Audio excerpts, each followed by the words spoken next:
Here it goes. Now we're actually going live. Here, how is it going, y'all? We are here for the 2024 NHL Draft. Okay, I don't know why, but my mic turned off like right before I started streaming and it wouldn't come back on, so I was absolutely spiraling. But we're here, we are ready to go.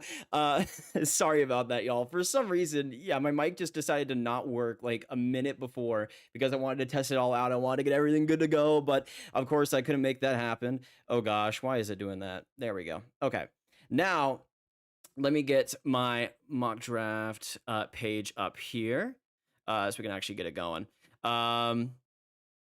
Jeez, man, nothing is working for me today. There we go. Okay, there we go. Sorry about that, guys. I don't know what happened. I don't know what happened, but it just nothing worked for me. Nothing worked, and it was a bad time. But we are here for the 2024 NHL Draft. How is it going, y'all? We got so many goats in the chat. We got Branson, Ryan, Anders, Captain, William, Kangaroos Wild, Night Raw, Bam. We got David in here, the Minnow, Andreas. What's going on? Andreas as well as said his 5th straight year in the draft streams. I want to know down below, how long have you guys been watching the draft streams? Because we've been doing it for a long time. I think since the 2019 NHL draft, I think was the first one, because I went to 2018, so I wouldn't have had the opportunity to actually go there. But or I wouldn't have had the actual opportunity to stream, but we are going to be here for draft day, and all of the work, all of the prospect watching has led up to this. If you guys are excited, hit that like button, hit that subscribe button. Let's get this stream bopping. We're going to be going from 6 p.m. all the way to 10 p.m. and we'll see how it goes. But thank you guys so much for dropping by. Oh, okay, we'll see. Oh, why is it? Okay, why is it being written bad now? Jeez. I turned off all my Wi-Fi stuff, man. Nothing's working today. Nothing's working. Okay, now it's a little bit better. Now it's a little bit better. Good to see you guys in the chats. I think I was here for Kako's draft. Yeah, 2019 was a crazy time. We already got 300 in the chat. Thank you guys for coming in. And we got about, I think we have like 10 minutes to go or so until the picks start coming in. So if you guys already know what's going to happen, let me know down below what you guys are thinking. There's so many different things that could happen today. Honestly, anything can happen. We've heard so many rumors about pretty much every single freaking pick in this whole draft. I swear, every single pick in this draft could be traded. I wouldn't be surprised if it does. Apparently, Frank Cervelli put out a prediction for the top 3, saying that Seneca's going to go 3rd and Levshunov's going to go 2nd. That would be pretty wild. Apparently, Anaheim really likes Seneca, and they really like Carter Yakimchuk. And of course, Z Buum has been like the leading favorite for that pick throughout the day. So we'll see if he's the pick. Anaheim's kind of a wild card. I mean, I feel like it's going to be Celebrini and Levshunov 1 and number 2. And we'll get into my mock draft before we get into things in a second here. But I think it's going to be, I mean, Seneca at 3 would be pretty wild, y'all. What are you guys thinking? Lauren, welcome to the member gang. Good to have you. By the way, I'll be looking at the chat on my phone here, so if you guys donate or anything, I'll see you there. Riker coming in with the first dono of the day. He says, I swear if Ottawa takes Luke Ashton 7th, I riot. Never put it past Ottawa. I mean, they every single opportunity they have to blow it, they do it. I mean, it's spectacular. I love to see it. Okay, so just before we get the draft going here, I'm just going to go through and just predict things right off the gate, and we'll see how it goes. So, of course, we know that Celebrini is going to go 1st overall. That's pretty much a given. I feel like after this, though, man, I feel like it has to be Levshunov at 2nd overall. I feel like it's just too easy. With what Chicago's been prioritizing, we know they've locked into 1 pick already. I think it's going to be Levshunov at 2nd overall. At 3rd, I still think it's going to end up being Z Buum. I mean, we've heard a lot about how Anaheim's really liked him recently. I think Buum's going to end up being the pick at 3rd overall. But this is where it gets hard. This is where it gets hard. 4th overall in Columbus. I mean, they could go in any direction, right? They could go in any direction right now. I feel like most likely, though, they would go for Kane Lindstrom just with who they like, who they already prioritized in the past. I feel like they could really use another big-time power forward alongside Fantilli. Those two would be excellent. You could have him at center. You could have him at wing. You could really put him in any direction. So I feel like Lindstrom makes a lot of sense there for the Blue Jackets. Andreas, 20-month membership. Thank you so much, King. My Swedish love. Thank you, Andreas. Good to see you in here again. one of the goats of this channel. Andreas already knows. King Ajax also with the 1 Canadian. Thank you so much, King. And then Claude coming in with the membership. Thank you, brothers. Appreciate it all. We are getting close here to the NHL draft officially starting. So you know what? Everybody just spam W's in the chat. Everybody spam W's. Hit that like button if you haven't, so your team can make the right decision in this draft. We got Gary Bettman making a speech right now. I don't know what he's actually doing. We'll see what happens there. But, oh boy, we're getting close. We're getting close. I think the San Jose Sharks are about to be on the clock. Yes, they are. The San Jose Sharks are on the clock. We all know they're going to end up taking Celebrini, so this isn't going to be much of a surprise. But San Jose is on the clock. You know what? We'll just finish up our little mini mock draft here. At 5, you guys know I'm thinking Montreal's going to take Demidov in the end. They've had some smoke and mirrors recently, but I think Demidov is going to end up being the pick. At 6th overall in Utah, I'm still thinking...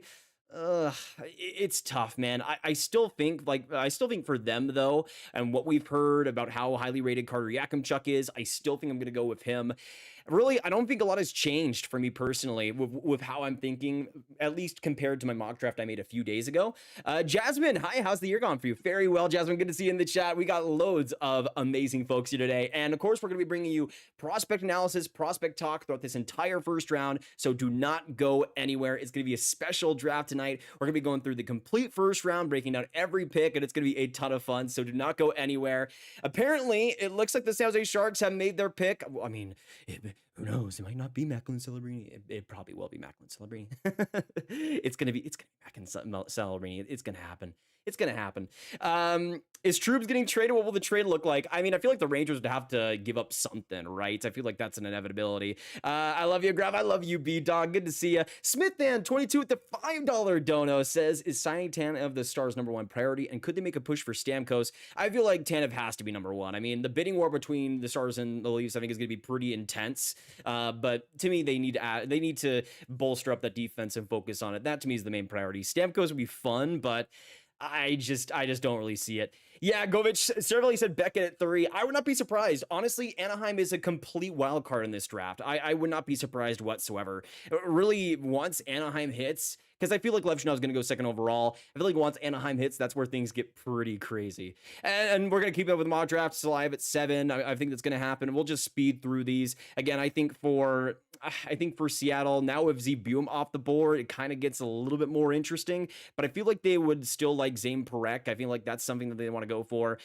Having Sam Dickinson available at 9 is pretty interesting, and I feel like him and Iginla would be the top 2 guys for the Flames, but I still think it's going to be Iginla in the end. At 10th overall on New Jersey, I mean, I feel like they would want to go for more NHL-ready players than Sam Dickinson, but I don't know how they could pass up on him, honestly. I feel like that's like a match made in heaven on at some point. I don't know. If the Devils had Dickinson available, would they draft him? Would Dickinson fall past? I don't think so. I feel like they would have to go for Dickinson. But maybe they go for a Nygard. I could absolutely see that. Then you got the Sharks at 11th overall, and I think they're in a position where Beckett Seneca can make sense. We'll have them taking him. I also think Cole Eiserman at 12. If he's available to Philly, I think they end up taking him. Berkly, Catton to Minnesota. That makes a lot of sense. 14th, I think Michael Brandsegg-Nygard, NHL-ready player for the Sabres. Perfect there. Detroit, I'm kind of back and forth on. I'm not quite sure what they'll go for. Let me know if this was how the order ended up. Who do you guys think Detroit would take? I mean, we got a lot of options in really all positions there. Ajax, thank you for the $5 Canadian. Do you remember me? Of course I remember you, Ajax. You've been a long-time legend on the stream. Long-time legend on the stream. It's good to have you tonight. Yeah, I feel like Helenius would be the most likely option here, but we'll see. All right, the first overall pick is about to be made. 770 people in this chat. Hit that like button, hit that subscribe button for more draft content. We are going to be covering all of the picks in this first round. I'm going to reset this so we can actually get the true picks out here. And make sure that we can follow along, or you guys can follow along here. So with the San Jose Sharks, I think it has to be Celebrini, right? It has to be. I have a little bit of a feeling, a slight feeling that they might go for Celebrini. We'll have to wait and see. Loving the draft coverage recently. Love from the UK. Elliot, welcome. It's good to see you from across the pond. They're getting Joe Thornton to announce the pick, guys. Oh my gosh. They're getting Joe Thornton to announce the pick. This is legendary. This is legendary. I love this. Oh man, can we get some love in the chat for Jumbo Joe? Oh man, that is amazing. from one Sharks legend to a future Sharks legend. Oh, baby, that's incredible. It looks beautiful, by the way. The whole presentation in the spear is incredible. There you go. Macklin Celebrini, first overall to the San Jose Sharks. And that is how we get the draft started. No surprise whatsoever. No surprise at all. Celebrini is your first overall pick. And what a player, man. I mean, not a generational center to me, but somebody who's close, elite in a lot of ways. His IQ, his play driving, the way he exudes leadership. He's somebody that at such a young age already was a dominant player in the NCAA. Dominant player would be you. He's somebody that can command a shift. It really doesn't have many holes in his game. I don't think he's as skilled as Bedard. I don't think he's going to be putting up much more than maybe 85, 90-point seasons. You're getting an excellent two-way forward here. And in Celebrini's case, he's going to be a magical player in San Jose, a franchise piece.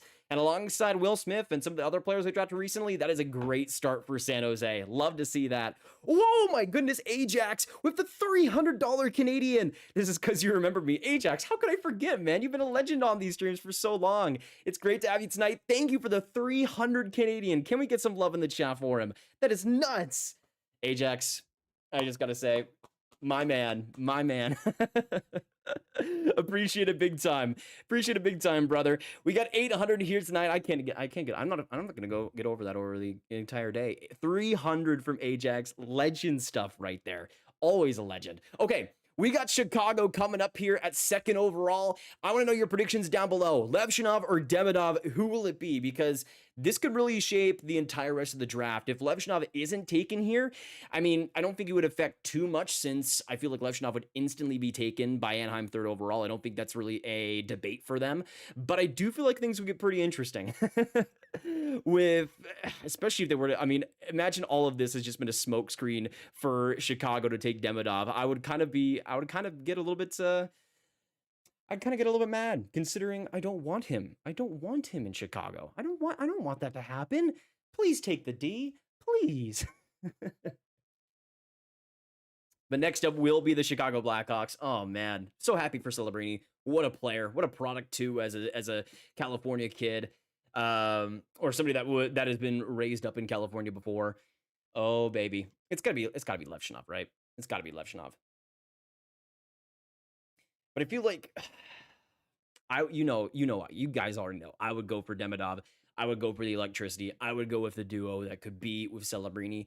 But I feel like just realistically, with what Chicago really needs in their prospect pool, they don't have a top tier right shot D that can play like Levshunov does.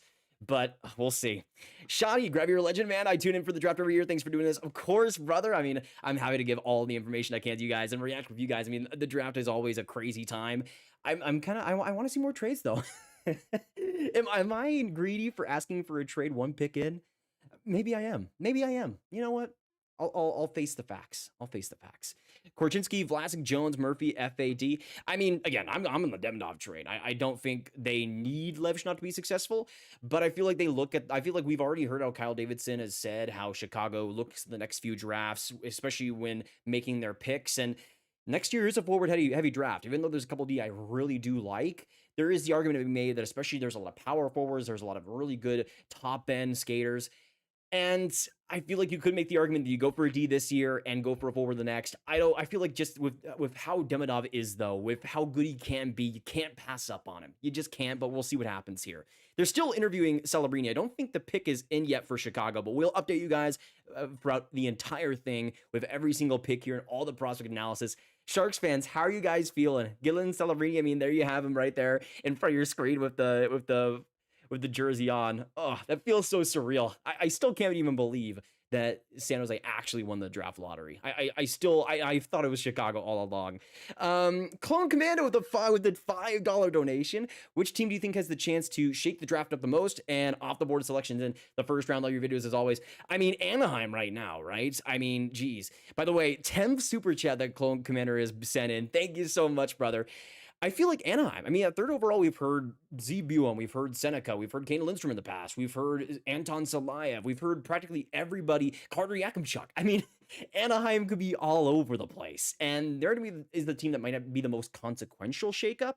But also if Montreal goes for some of the lower end forwards that have been rumored to them, like Seneca or TJ Ginla perhaps, and that could shake up things quite a bit too. I also feel like a team that really has a lot depending on them is Ottawa too, because they're a team that I could see taking Ginla, and if that's the case, then D could end up dropping in this draft, like a Dickinson perhaps, or even a Silayev. I feel like Silayev is kind of the weird one because he was first in the European Central Scouting rankings, but he's someone that I've kind of seen slip a little bit here and there, especially after it seemed like Anaheim isn't the biggest fans of them anymore. So we'll see what happens, but I feel like Anaheim, they're the team that I'm looking for.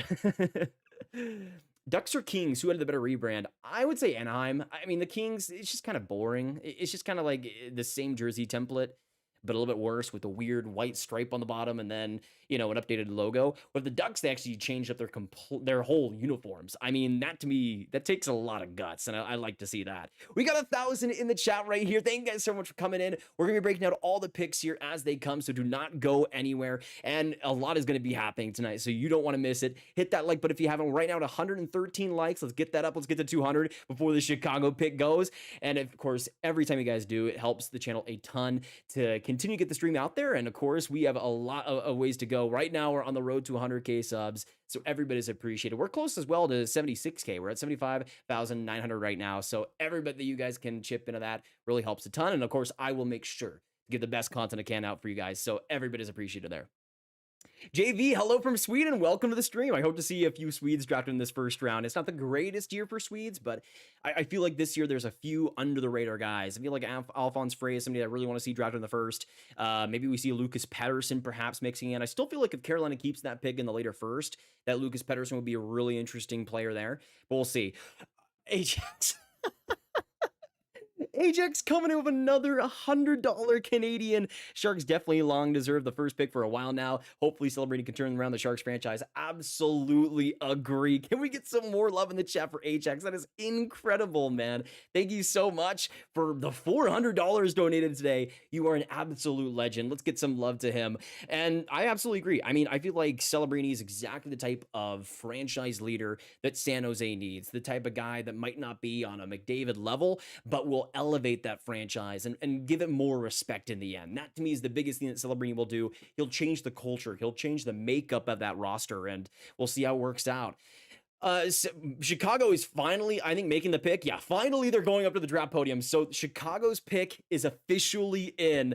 It's got to be Levshunov, right? It's got to be. I mean, I don't see any other situation where the Blackhawks don't take Levshunov. It just, there's too much smoke in the fire, but we'll have to wait and see. Apparently the Blackhawks had their pick already locked in a couple days ago, so we'll see what happens. Will it be Levshunov or will it be Demidov? We will find out here today. Get your final predictions down below. I'm still going to say Lev. We'll see here. What do the Blackhawks do? Oh, they got Connor Bedard to come out and announce the pick. Oh, that's fun. That's fun. I love that. Already we got Joe Thornton announcing the first pick, Connor Bedard announcing the second. Bring more guests into this. This is amazing.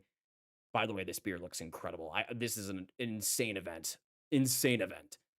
All right, who will it be? Bedard announcing the pick. Will it be Levshunov or will it be Demidov? We shall find out. It is Levshunov. Oh, baby. The Blackhawks go for D. And they select Levshunov second overall. Oh, man. They pass up on Demidov. There you go. They pass up on Demidov. Oh, baby. Okay, where is he? There we go. Okay, Levshunov fitting in at second overall. Sorry, I had to find the actual graphic for it. There you go. Demidov is officially passed up at second overall. I don't know how to feel about it.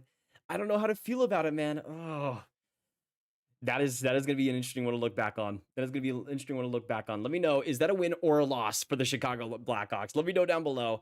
I like Levshunov. He's not my best defenseman in this class, but I can see why Chicago would view him that way. The potential there is incredible. The skating ability, the physical play. There's a lot of raw tools there that you could really put up to the next level. I do have question marks with some of his decision making, and there were times defensively early on in the year where I just didn't know what he was doing. I didn't understand the decision making and the process there. But Levshunov is a workhorse. He's somebody that I've heard a lot has been just a beast in the gym for Michigan State. He's somebody that I think will definitely put the most in improving over the next few years and getting better. And I think with the template you already have there with the skating and physical ability, he's somebody with aggressiveness too offensively, has a lot to give. I don't think he'll ever be this Norris Trophy D, but he's somebody that with the fit that Chicago needed on that right side, I can see why they go for him. It wouldn't have been my pick. Demidov would have been my pick, but I do see where Chicago is coming from. What are your thoughts on the new Kings and Ducks jerseys? Ducks are good. Kings are solid. I would say the white jersey, though, is much better for the Kings. Levshunov will be a top 20 defenseman in the future. I mean, I wouldn't be surprised. I think he's probably more in like the 15 to 20 range if I had to bet, but honestly, that's still a pretty great D. Great pick, though, and he's a specimen. Oh, yeah, I mean, he's extremely unique with the play that he's had. Extremely unique for Chicago. High grab, go Wings. I want Eiserman. I feel like Wings and Eiserman. I mean, we've heard a little bit about how he could potentially drop in this draft. At 15, though, I have a hard time thinking that we're going to have teams like Philly and Minnesota. Buffalo might end up passing on him. Cole Eiserman, though, at 15, I mean, that's something that I talked about like a couple months ago as a potential option. I feel like it might be too good to be true, but we'll have to wait and see. I feel like if he gets there, though, to Detroit, it's just, they might as well pick him. They might as well. I mean, that's just so fun. I trust Kyle, but this is questionable. Honestly, Lane, I mean, you have the right to question it. I mean, Demidov is an unreal talent. I have Levshunov 5th on my board and Demidov at 2nd. But again, I think you just have to look realistically at what teams want, how Florida won this last year. Defense is a key, critical part of things. But I will say this. I mean, I think one of the reasons why they did this, again, like we talked about earlier, was that 2025 draft. You got a lot of power forwards, a lot of great complementary guys, especially on the wing. I mean, you got guys like Porter Martone, who I like a ton, who could be top 5 draft eligible guys. I feel like for Chicago, they're looking, and you could debate on this as this is what you would do. They're looking pretty long-term, I would say, because they're still going to be in the basement next year, most likely. It seems like they're planning ahead for future drafts, and we'll see if that's going to be something that gives them success in the future, but I feel like that's a part of the process in drafting Dickinson, or drafting Levshunov as well. Okay, now we go on to Anaheim. This is where things could get really crazy.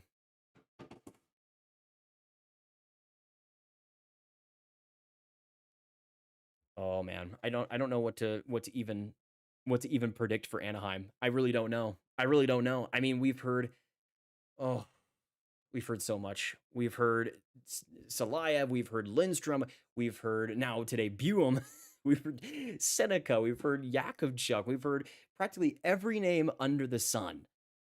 I don't know, man. I don't know. I feel like, oh, Anaheim. I have a feeling Anaheim might be trending towards a mistake. I feel like Anaheim might be trending towards a mistake. I don't know how to feel. If it's Seneca and you're passing up on a Lindstrom or a Demidov, I just don't know how to feel about that. I mean, I think Seneca has potential, but this is where things get really interesting because we knew most likely, like 95%, that it was going to be Celebrini, it was going to be Levshunov. Those were going to be the top 2 guys. But now, I feel like it's still gonna be Buum. With what we've heard recently, I feel like Buum just makes too much sense. I don't know though, man. I really don't know. If it's Buum though, I mean, he's my best defenseman in this draft. If he's my number 1. If it's Buum, I respect it quite a bit too. Well, let me know down below. What are you guys thinking? Who would you pick if you're Anaheim? Who would you pick right now if you were the Ducks? I mean, I would still go Demidov just because pure potential, pure pop. I mean, he could be exactly what Anaheim could use even more of. But it's wide open. The pick is officially in. Oh, baby. Okay, here we go. You know what? Prediction time. I think it's still going to be Buum. I still think it's going to be Buum. We'll see what happens. There's like 5 different guys it could be. Will it be Demidov? Will it be Seneca? It could be even Dickinson. I could even see Dickinson as a potential pick here. What are you going to do, Anaheim? What are you going to do? Please pick Demidov. I would love to see them just pull a curveball and pick Demidov. Nobody's linked Demidov to them, and they just go out and make it happen. Oh boy. Okay, they're getting somebody else to announce it. I love the whole presentation here with the picks on top. It's pretty fun. Oh boy, Scott Niedermeyer. Oh, they did it. They did it. Seneca is as surprised as all of us. 3rd overall. Seneca goes 3rd overall to Anaheim. Wow. Frank Cervelli was right. 3rd overall, and the Anaheim Ducks, they make it happen. They select Seneca all the way up. Baby. I don't know how to feel. I really don't know how to feel. That is crazy. I'm shocked. I'm genuinely shocked.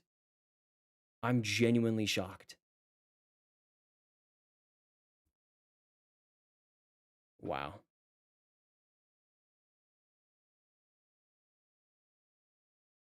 Man.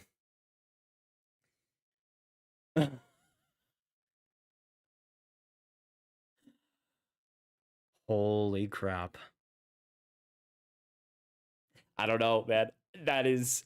I mean, it kind of reminds me a little bit of the McTavish pick, where he was kind of more along the 8 to 10 range, and then slowly but surely ranked higher and higher, and 3rd overall to Anaheim.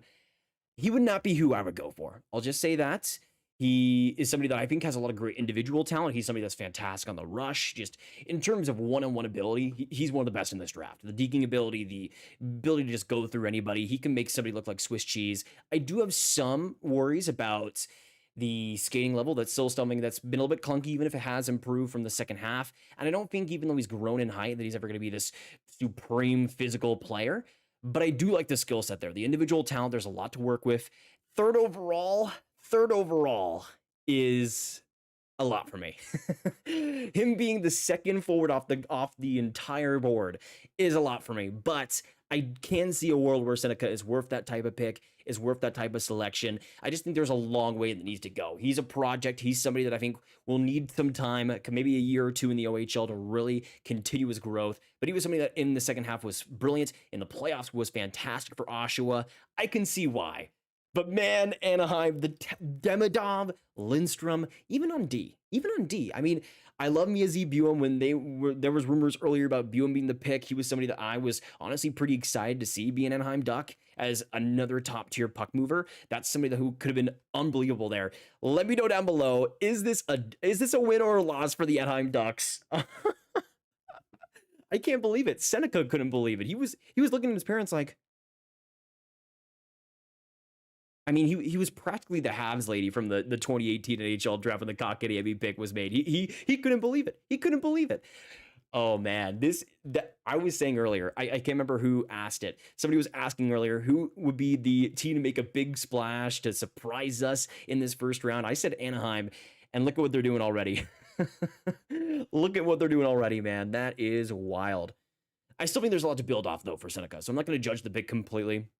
Not who I would have gone for at this spot, but I think he's one of the better forwards in this draft. I mean, he's somebody that I ranked 14th. He comes in at number 3, but is what it is. If the Ducks see that they can do a lot with that individual talent, they can do a lot with the play driving he has, then who am I to deny it? I mean, Anaheim, especially with the McTavish pick, that was one that I was kind of cautious about, and he's turned out brilliantly. So we'll see how those 3rd overall picks work out. That reaction by Seneca, man, is incredible. That's incredible. Oh man, we got 1.4K people in the chat. Thank you so much for joining us today. We already see this draft go wide open, and we now have Columbus next up. I'm so surprised, by the way, that I haven't even put the pick into the bracket yet. There we go. Beckett Seneca, 3rd overall to Anaheim. 4th overall now is where things get interesting. I mean, Columbus has so many options here in Silayev. They have any D they could want, really, besides Levshunov. They have any forward they could really like. I mean, you still got Demidov, you still got Lindstrom, you still got Ginla, you still got everybody there. Let me know down in the chat down below, who does Columbus take now? Because I feel like Lindstrom just makes the most sense with what we've heard about them, with what they like, with the player that Lindstrom can be. Already my mock draft is gone. I had Lindstrom originally going to Anaheim at 3rd overall. I thought they would just maybe not play it safe, but kind of go for the more consensus pick. But man, Anaheim loves to make things entertaining, don't they? Constantly they make it happen. But thank you guys so much for joining me. Again, hit that like button if you guys are coming in. We got 13 likes away to go until 200. So if you're enjoying the draft analysis, we're going to be here throughout the first round, and we'll see how it goes. I mean, man, that top 3, Seneca going 3rd overall. If you told me in January that Beckett Seneca would go 3rd overall, that this kid that was still filling out into his frame, hadn't even had the second half he had, would go 3rd overall, man. That's why I love watching the draft. It is insane. It is insane. I love Anaheim, though. I love their strategy of just creating chaos. That's what they do. That's what they do, and I'm all here for it. Andreas says we should redraft Kravtsov, to be honest. I mean, still a better pick than Dean Levshunov. I'm kidding. Okay, Columbus is coming up here. Ooh, go Lindstrom. Go Lindstrom or Demidov. Don't overcomplicate this like Anaheim did. Don't do it. Don't do that to yourselves, Columbus. You could have the top 2 center core of Fantilli or Lindstrom, or you could have Fantilli, Demidov. Don't overcomplicate this. I think it's going to be Lindstrom because I want Columbus to draft Lindstrom for Montreal's sake too. If it is Demidov, though, that would be pretty wild. Let's see. Columbus is now announcing it. They're ready to go. Who will be drafted 4th overall to pair with Fantilli, to pair with Brindley, with Whitelaw in the future? Badger legend. Oh boy, I'm nervous for this pick. I'm kind of nervous for this pick. Oh, they're gonna have Rick Nash announcing it. Okay, more fun here. Come on, Nash. Say Lindstrom. Say Lindstrom. I dare you. I dare you. Columbus, don't overcomplicate it. Don't do it. They do it. Ken Lindstrom, 4th overall. That's what they needed to do. There you go. Montreal will now have the chance at Ivan Demidov. Oh boy, this is where things get interesting. Lindstrom, great pick by Columbus. He was somebody I ranked 3rd in this draft behind Demidov and Celebrini, but getting him at 4th overall, I think is pretty great value. Even though he would have gone for Demidov, Lindstrom brings a lot to the game. He's somebody that has good skating ability, great physical prowess. He's somebody that has an unbelievable shot too, and although he's pretty raw, I think he's still a couple years away from being an NHLer. This is somebody who has unreal talent. I mean, I think he's kind of the Levshunov of forward. He's somebody that just has this unbelievable ceiling, and I could absolutely see him being an incredible player for Columbus. Alongside Fantilli, those two guys are going to be incredible. You could have him as a center, you could have him as a wing. He's going to be diverse in the way he plays. That's somebody that I think Columbus will really love to have. And at 4th overall, man, you can't really say no to that. You can't really say no to that. Oh man, I'm happy for Lindstrom. The only real question I have, besides the herniated disc there, is how much is he going to be able to develop those tools? How much is he going to be able to push play himself and be a creator rather than a finisher? But I do think in Lindstrom's case, even if he is more of a finisher at the next level, you've got a lot of good playmakers there in Columbus coming up. And to me, I don't think that'll be a problem. But his shooting ability, the moxie that Lindstrom has, there's so much there that I love. And he was somebody that I even had 2nd on my board at a point throughout this season. So he's somebody that at 4th overall, it's hard to say no to if you're Columbus. I like that pick quite a bit for them. But now we go into Montreal's pick at 5th overall. Oh, baby. I don't know what come on. Pick Demidov. Make it happen. Make it happen, please. Please, Ken Hughes. Select Demidov 5th overall. It's right here. It's right here. You have the opportunity. All the smoke and mirrors. Everything you guys have said otherwise. Draft him. Just do it. Just do it. I need it. Because if the Habs pass up on Demidov and Michkov in back-to-back years, I'll be a very sad boy. I'll be a very sad boy, honestly. Don't overcomplicate this. Columbus didn't overcomplicate it. Pick Demidov. Pick Demidov. Pick Demidov. Pick Demidov. Pick Demidov. Oh, maybe. I'm nervous. I'm nervous now. Who are you guys thinking? Who is Montreal going to select here at 5th overall? I don't know. I don't know what to think. I don't know what to think. Austin with the 28-month membership. Hey, grab no playoff streams. I missed them. Austin, 28 months is legendary. Thank you so much for that. Let's get some love in the chat for him. But yeah, we're gonna be streaming this draft as well as free agency. So we got some live stream stuff coming to you guys. Don't you worry. Zbuum, welcome to the Senators. Zbuum would be a great pick for Ottawa. I would love him at 7th overall. Give me that every day. Give me that every day. I would love that. We got 1,500 in the chat. Thank you guys for coming in. Of course, this is the place to be for all of the draft content, and we're going to be coming out with more. We're going to have a video there tomorrow grading all and every single NHL team's draft picks and performances, grading them all, seeing how they did, seeing how your team did. So make sure you tune in for that and subscribe, because once this draft is over, we turn our attentions over to the 2025 draft, which is looking pretty spectacular, honestly. There's a great mix of talent, especially on the wing. So there's a lot to look forward to in the next draft, and of course, we're going to be making mock drafts and rankings leading up to that draft as well. So do not go anywhere. This is the place to be. And thank you guys all for coming in. I don't know what to think, guys. Please pick Demidov. Please just do it. Please just do it.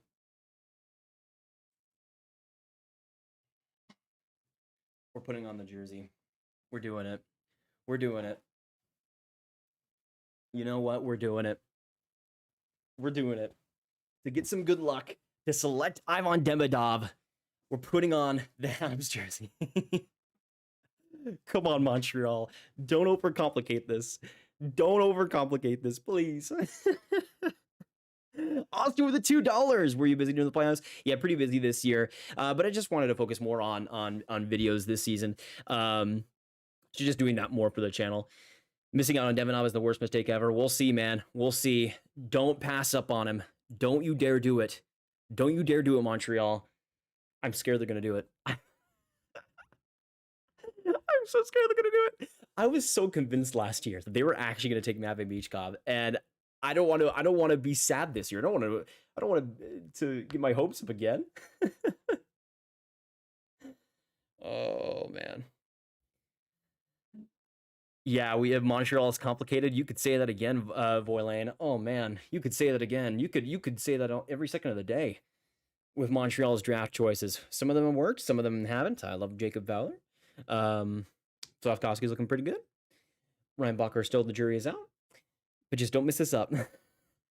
It was interesting. There was some debate over whether Montreal would trade up in this draft from getting using that upgraded pick, 21st overall and 5th, to like go up to the Anaheim pick, which honestly to me would have been pretty good. But I mean, it seems like Anaheim was going to select Seneca anyways, and this is best case scenario for Montreal. They didn't even have to trade up to potentially get Demidov. That's how perfect this is. They have to do it. They have to do it. They could go Zeev. We have heard that recently today, if it was between Buum or Demidov, they could go Buum. Okay, they're going up to the podium. They're going up to the podium. Ladies and gentlemen, they're going up to the podium. Dear goodness gracious. Dear goodness gracious, guys. I need some Demidovs in the chat. I need some good vibes. I need some good luck. I need something right now. I need something.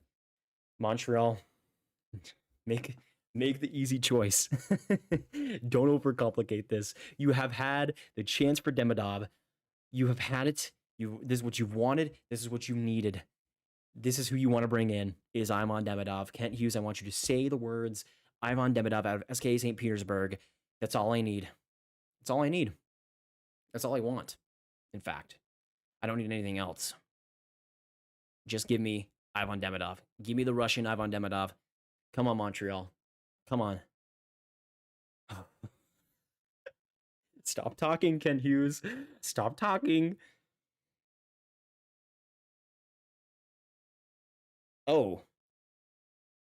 Oh my gosh, wait. Celine Dion is coming out to announce the Habs pick? Maybe they can keep talking. That's pretty okay. Celine, if you don't say the words Ivan Demidov, right here, right now, your status as a Canadian legend will be revoked. Glitch with the $10. Hey, hello from a Spokane Chiefs fan. Berkly Catton is in the draft, and I hope the Flyers get him as their pick. Maybe a Kraken fan, but Catton deserves to be on the Flyers. He's a great player. Yeah, the Flyers make a ton of sense. Thank you for the $10 donation, Glitch. Appreciate that a ton. I think wherever he goes, though, Catton's going to be an excellent player. I mean, you guys in Spokane have a great one there, so don't worry about where he goes. He's going to be a great one. Okay, Celine. Okay. Just say you know what you want to say. I don't care if Kent Hughes told you to say like Anton Silayev or something. You know what you need in Montreal. You know you want to say Aron Demidov. You've seen the highlights. You want him. Come on. Come on, Montreal. Come on, make the right decision. It's the lead. Say the right words. Say those Aron Demidov words. Please, please, please. I need it. I need it.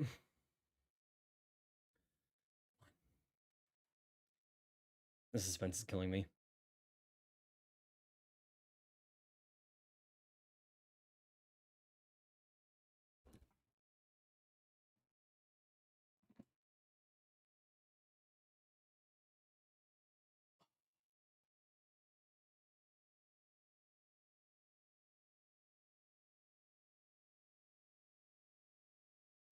Let's go. Aron Demidov is a Montreal Canadian.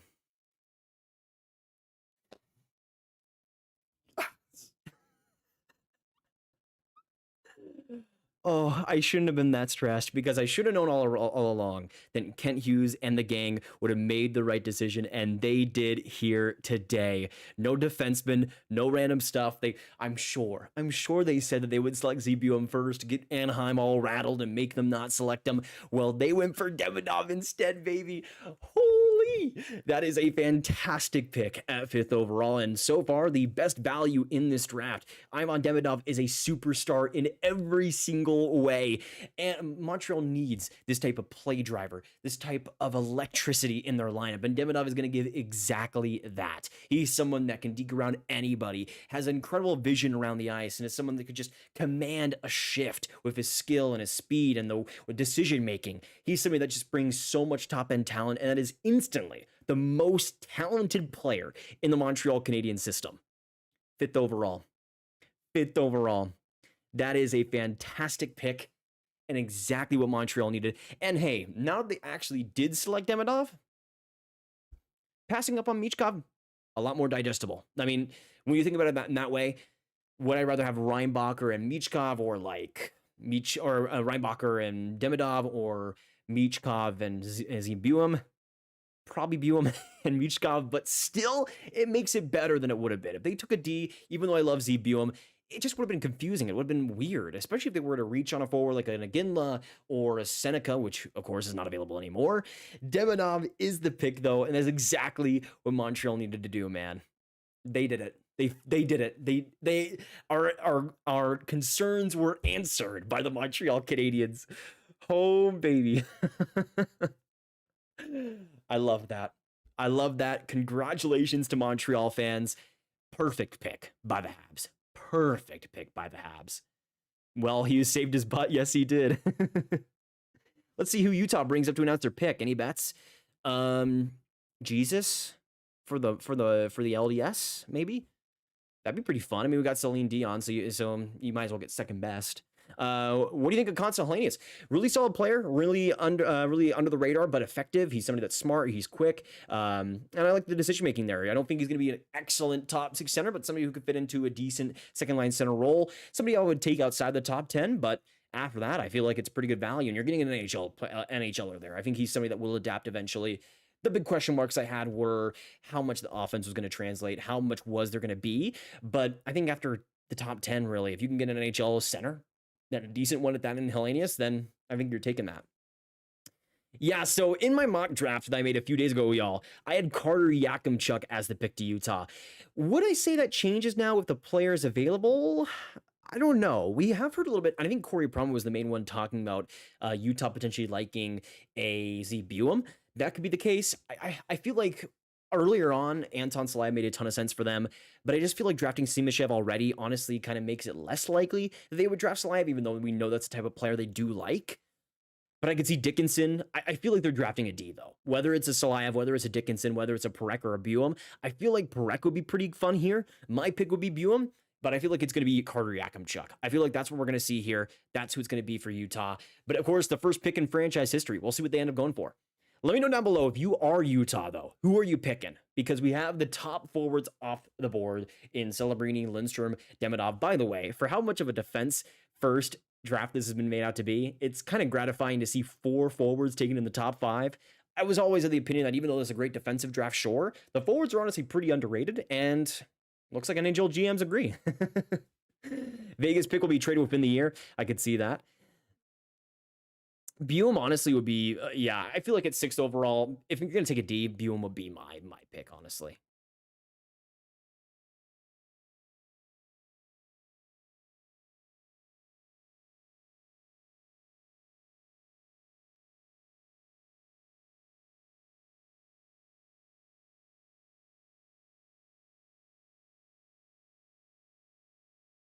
Okay. Looks like Utah will be coming up here on the board soon. One on point with the $5 dono. Islanders 20 pick is gone. Ehlers as an Islander. Book it. Oh, you know what? I would take so much of what I've said about Lou Lamoriello back if that happened. If he traded for Ehlers, that's like the anti Lou Lamoriello player, which would make it honestly a lot better for me. Grab for the Rangers trading Kakko and 30 to move up. I mean, I want Kakko somewhere else. So if that can happen, I would take that.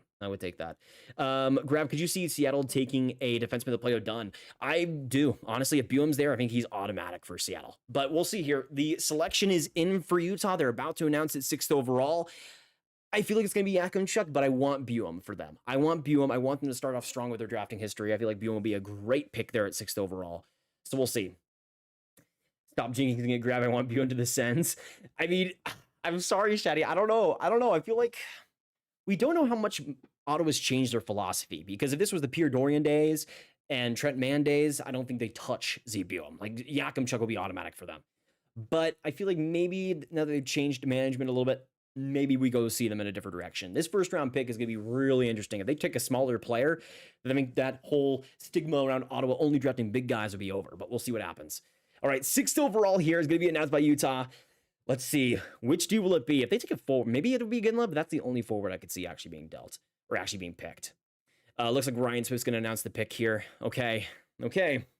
Let's see. Again, I'm thinking Yakimchuk. We got 1.5 in the chat. Thank you guys so much for coming in. Hit that like button if you haven't, and stick with us today because we're going to be going through the entire first round, and we still have some more trades to go too. I mean, we've heard so much around this first round. I'd be shocked if there wasn't a trade. So make sure you stick here because we could have some more moves coming up here. Who do the Blackhawks pick with 18th? I think it's going to be like a Michael Hage or an Igor Turnashov. Definitely a forward. They take a Ginla. Oh, man. The Utah Hockey Club comes out with your first pick and selects Tej Ginla. Wow. A couple of forwards rising up higher. Utah going for the forward. I am kind of genuinely shocked, honestly. I really don't think they need any more wingers, but Ginla is a special case. I mean, he's somebody that has so many good, mature tools already, is an incredible forward checker, somebody that can carry the puck up well. The physicality is already at such a good level for such a young player, but he's somebody that around the net is ruthless, somebody that can get the job done. And even though, kind of like a Helenius, I don't see top end potential, 85 points or anything, he's somebody that I think will be a great complementary piece who kind of like a Zach Hyman, not now because Zach Hyman is insane now, but more so in his Leafs days, where I feel like he can be just this great overall piece. And for Utah, I mean, you're getting a great player there, a great character. You know what you're getting in Ginla, and Tej is going to be a rock star. I would have gone for a D because I think that is a need in their pool, but maybe they went for best player available here. And in that case, if he was their best player available, then I could see why. I mean, Ginla is an insane talent. He's somebody that's going to be a ton of fun. Let me know down below, is that a win or a loss for the Utah Hockey Club, getting a Ginla at 6th overall? I don't think it's going to be a bad pick. I don't think you'll look back on it and say, oh, you know, what a bust a Ginla is. He's going to be a great NHLer. It's just the question of how much. Emmerich coming with a 14 Canadian. Demidov, let's go. Love it. Absolutely, Emmerich. I mean, that was a perfect pick for Montreal to make. Perfect pick for them. We also got Anthony coming with a $1. Thank you so much, King. Appreciate it. Okay. Let me get the Ginla pick up here now. Jeez. was not expecting to have a Ginla up this high, but you know what? It happens. Sometimes it just has to happen, and I do like to see a Ginla going in the top 6. He's somebody that is an incredible character, and I love to see that. But now Ottawa can go for any D they possibly want now.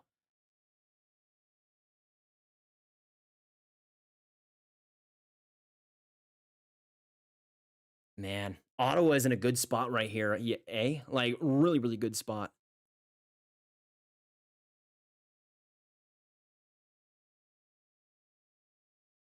I feel like Ottawa, they could go for anybody. They could even go for like a Berkly Catton if they wanted to. We don't know again what Ottawa's process is with the draft yet because they have this whole new management system there. So we'll see. It's not surprising though that if Utah was going to go for a forward, that they'd go for again. Like he fits the type of style that they've really wanted.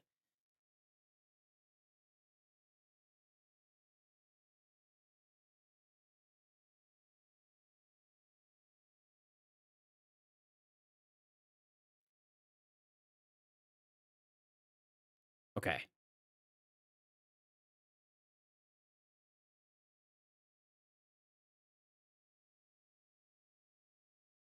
Oh man, I don't know what to think for Ottawa. I really don't know what to think of Ottawa because I want them to go for a Buum. I would really love a Berkly Catton, even though positionally it doesn't really make sense.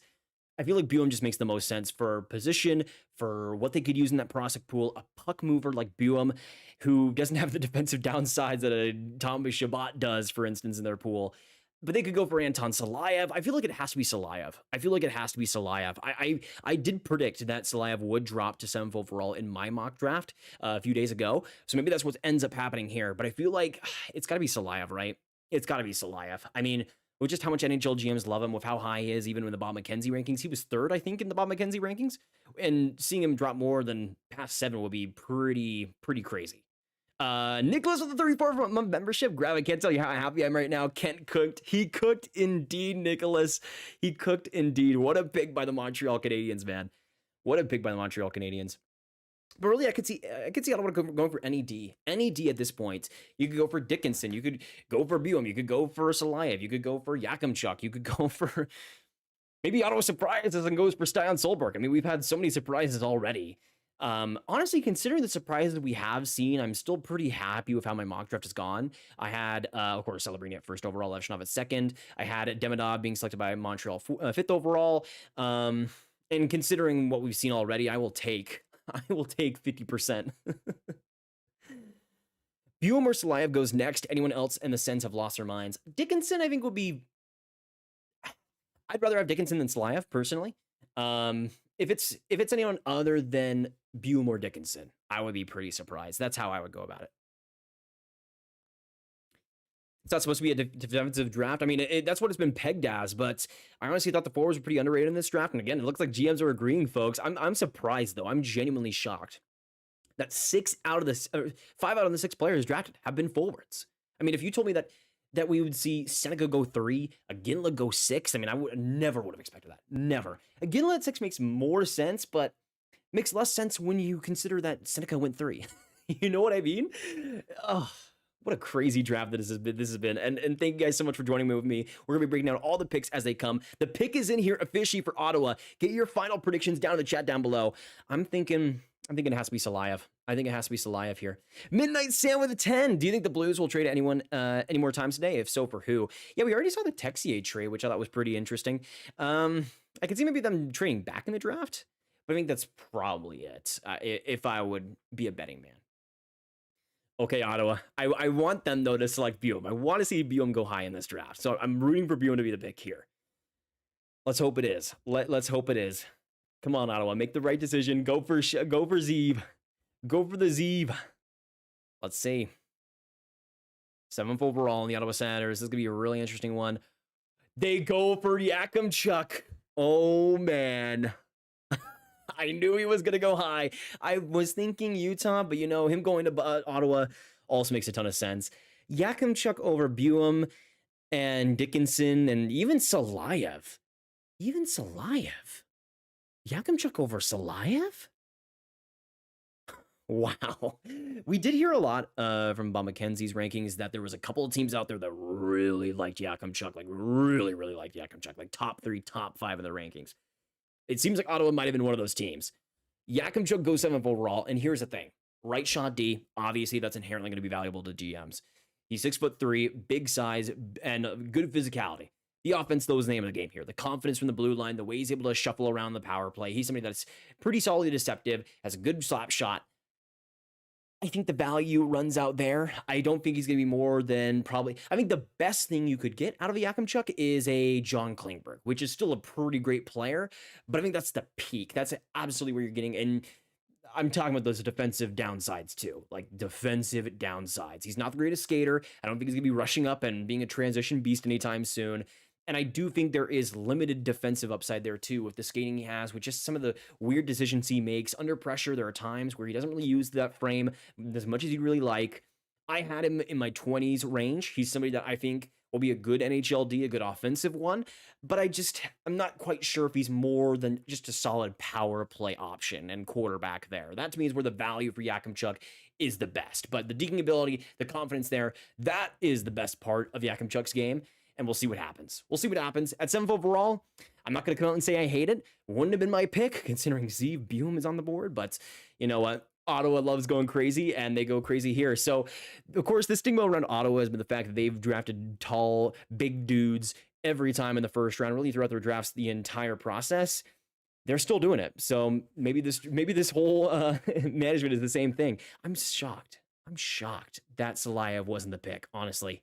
Considering he was there, genuinely shocked. But Carter Yakimchuk goes inside the top 7. Oh boy, is that a W or an L, y'all? I don't know what to think. 7th overall is rich for my blood, but you never know. You never know.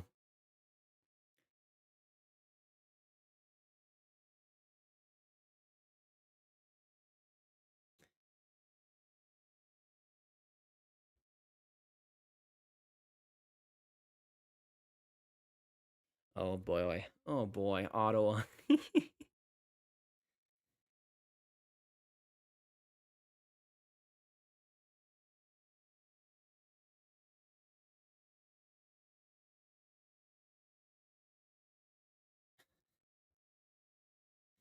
Oh man. It's funny because obviously the draft is going right now. My girlfriend is watching the USA Gymnastics qualifiers, and it's funny getting all the updates. I'm excited for these Olympics. All right, Yakimchuk though. Yakimchuk at 7. Yakimchuk at 7. Yakimchuk at 7. I have a hard time justifying that, folks. I really do. We'll see. I've been wrong about some Sens picks in the past, namely Ridley Gregg. We'll see if Yakimchuk is one that proves me wrong as well.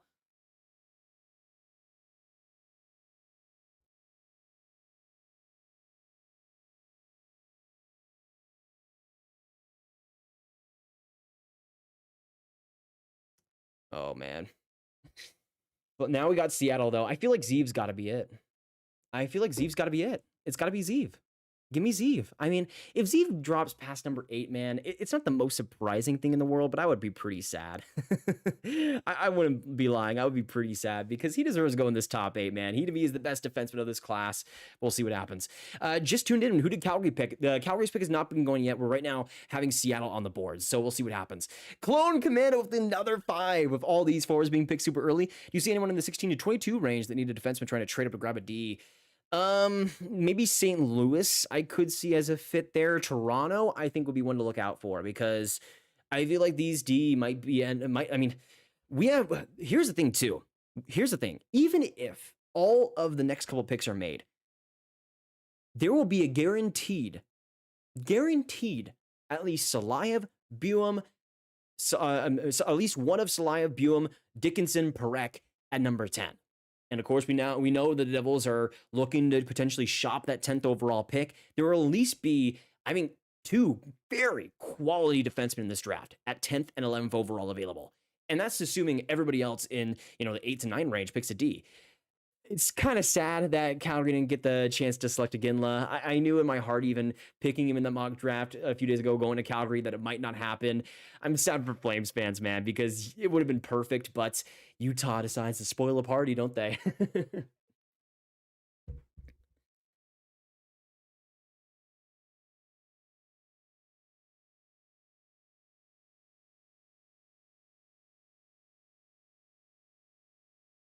Oh, baby. The pick is in. The pick is officially in for Seattle. I feel like they're going to go for Buhm. with what we've heard about them, I feel like they're going to go for Buum. Catton would be fun, but I just feel like they've already got Wright. They already got Beniers. I don't know if they go for another centerman. I don't see that being the case. Let me know down below. Final predictions for the Seattle pick. They're going to get Matty Beniers to come up here and make the pick. Okay. Oh, man. They got to pick a D, though. They haven't picked a D with their first pick in the draft at any point in their franchise history. I think they could use another top D in this. I mean, Silayev even, I think could be a really good fit for Seattle and what they need, what they could use going forward. Steve, though, has to be the pick. Come on, select Buum. It's just the perfect opportunity, perfect chance. Make it happen, Seattle. Make it happen. Come on, baby. Berkly! They selected Berkly! No way.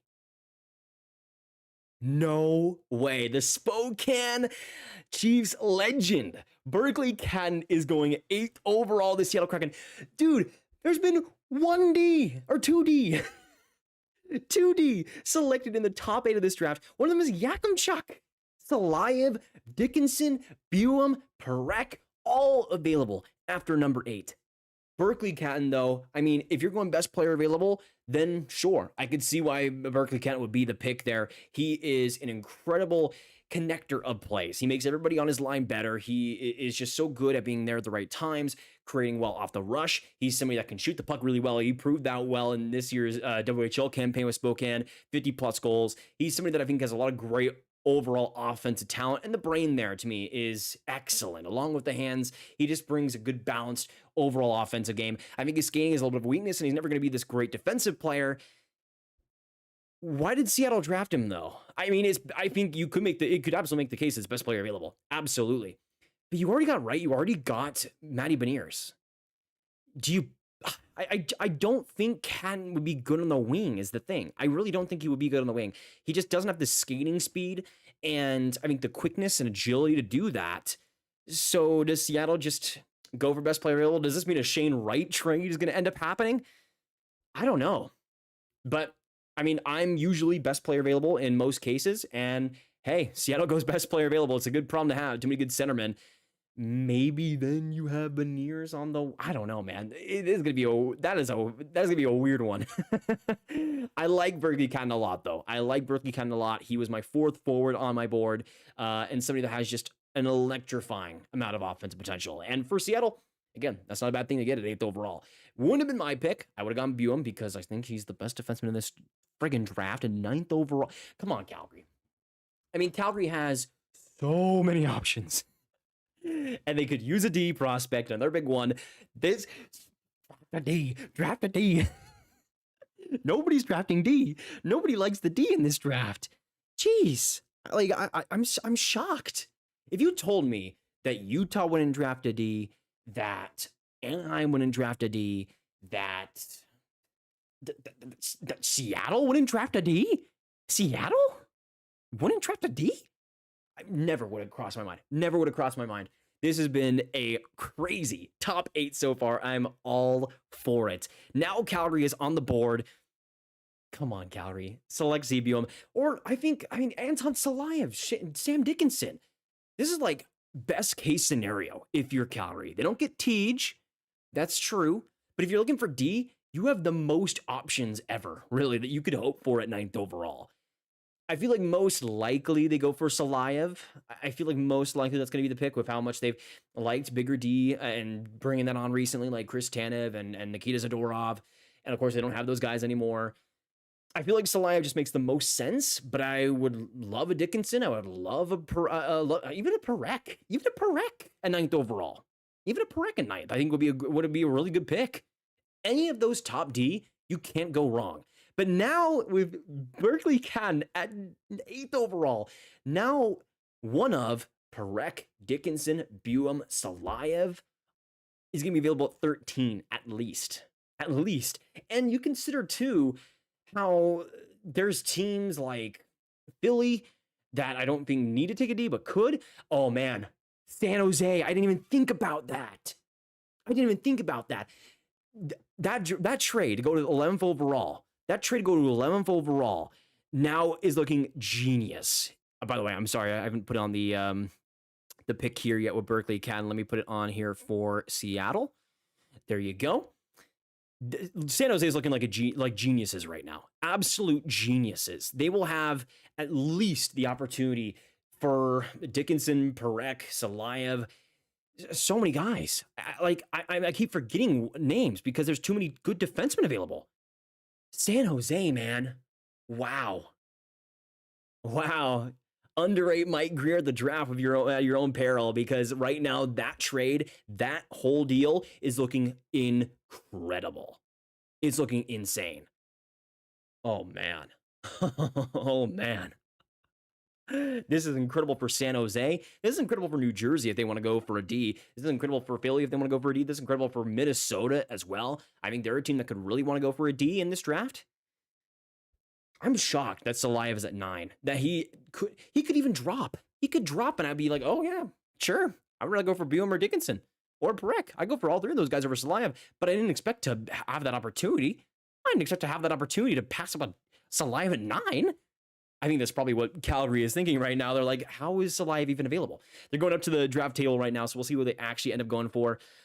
Wow, San Jose. I'm in awe of San Jose right now because this whole plan is working out perfectly. I thought originally they'd go for Eiserman, but that was assuming that a lot of the top D would be already picked, and maybe Eiserman could be a great connection with Celebrini. But man, all right. Final prediction in the chat for Calgary. What are you guys thinking for this pick? I mean, I feel like it's got to be Silayev, right? It's got to be Silayev. Zayne Parekh. Zayne Parekh is your pick at 9th overall. Somebody that we had some word could have dropped in this draft a little bit, but Calgary goes out and selects him at 9th overall. That is a big one. You got Dickinson, Zayne Buom available at 10. At 10. What is happening? Inside the top 10 or inside the top 9, no Dickinson, no Silayev, no Buom. What? Why is the Buom disrespect going so crazy right now? I'm tired of it. Stop disrespecting my boy. Jeez. Ugh. 9th overall, though, Zayne Parekh, I do still like that pick for them, even though I would have gone for a different D. Parekh is a great offensive defenseman, one of the most confident D I've ever seen, really. The way he's able to command the blue line, the shooting ability, and especially the vision. He's somebody that just brings an unparalleled ability to connect on passes, to bring plays to the slot with ease. And he's someone that just has the perfect amount of deception and the perfect amount of power play ability to be a true power play guy. And especially him with Brustovitz. I mean, I'm not as high on Brustovitz as most, but those two guys are offensive cannons. And Parekh is going to be a really fun one in Calgary. A really fun one. You're going to get a lot of entertainment there. And for the Flames, it wouldn't have been my pick, but still, I think Parekh is a fun one. He's going to be so fun in Calgary. Oh, man. I can't believe any of this. I can't believe any of this. I thought if any D was going to drop, it would be Parekh, not Silayev. Silayev, man. He was 3rd on Bob McKenzie's rankings, right? 3rd. Am I going crazy? Was he not actually 3rd on? I thought he was 3rd on Bob McKenzie's rankings. He could be at 10 or even drop further than that. I don't even know what New Jersey does here, honestly. I genuinely no clue. Because I think most likely they would have gone for a forward, a more projectable guy like a Michael Brandsegg-Nygard or, Igor Chernishaw maybe. But they have all the D in the world. I mean, Sam Dickinson to me would be amazing there. I don't think they go for another puck-moving D. They already got the Mets. They already got the Mets. They already got Luke Hughes. I feel like they would go for a Silayev or a Dickinson. I feel like Dickinson would be really, really good in New Jersey, though. Like, really, really good. We'll see.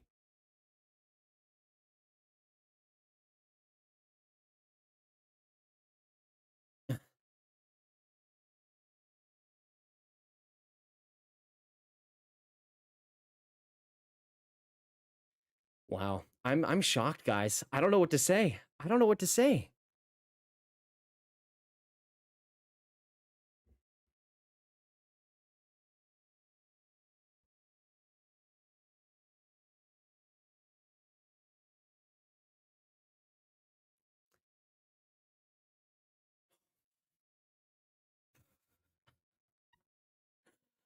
Wow.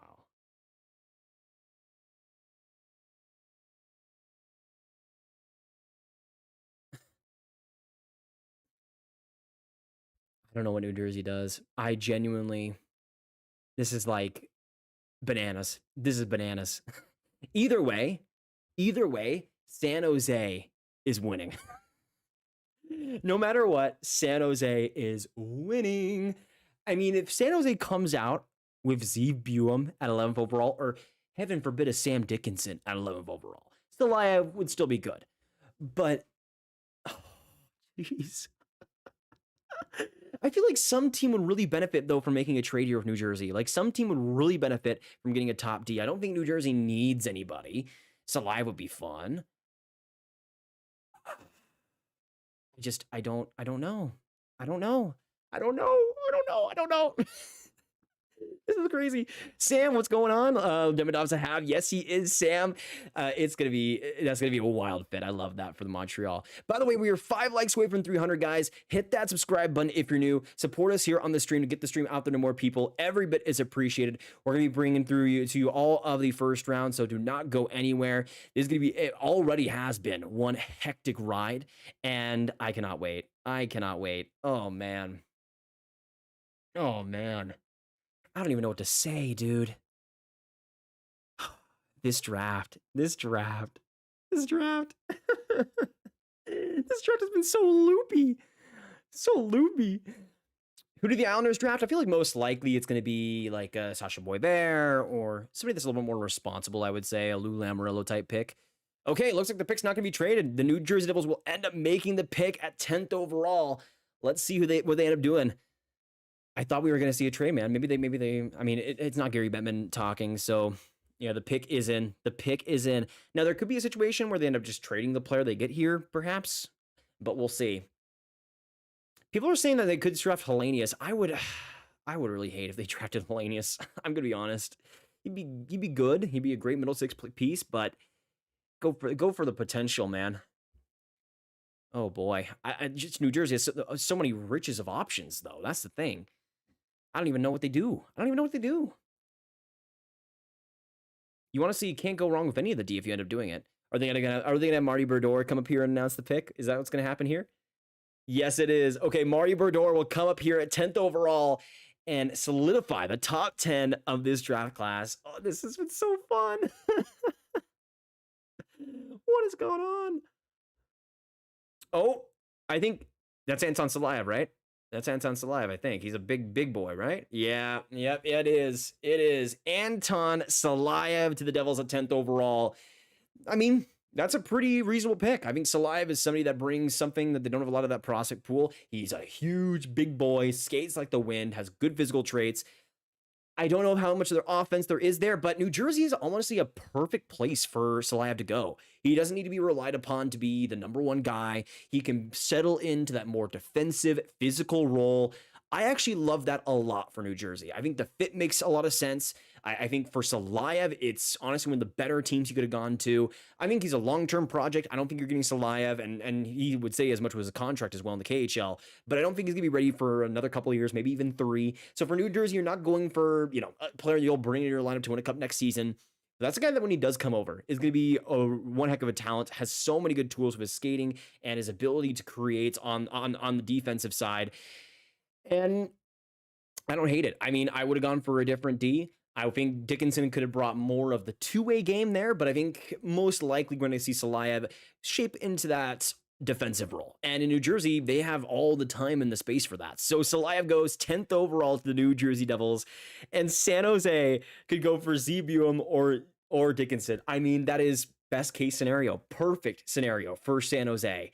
Go for Zeev, man. Go for Zeev. If San Jose gets Celebrini and Zeev, I will be on cloud 9. I will be so happy. I will be so happy with this draft for San Jose. Who do you think the Wings might take now? I still think Helenius makes a lot of sense, but I could see them reaching for maybe an Igor Chernyshov or somebody that fits more into a power forward game. But we'll see. Detroit is always a wild card. I mean, always. So nobody has any idea. Can we get some Zeev? Can everybody in the chat put some Zeev in the chat? Because I need San Jose to do this. I need San Jose to do what needs to be done. Justice for Zeev Buum, man. Justice for Zeev Buum, my best defenseman in this draft. So many translatable offensive skills. Past number 10, steal. Any point past like 6 is a steal for Ziva Biom. Steal.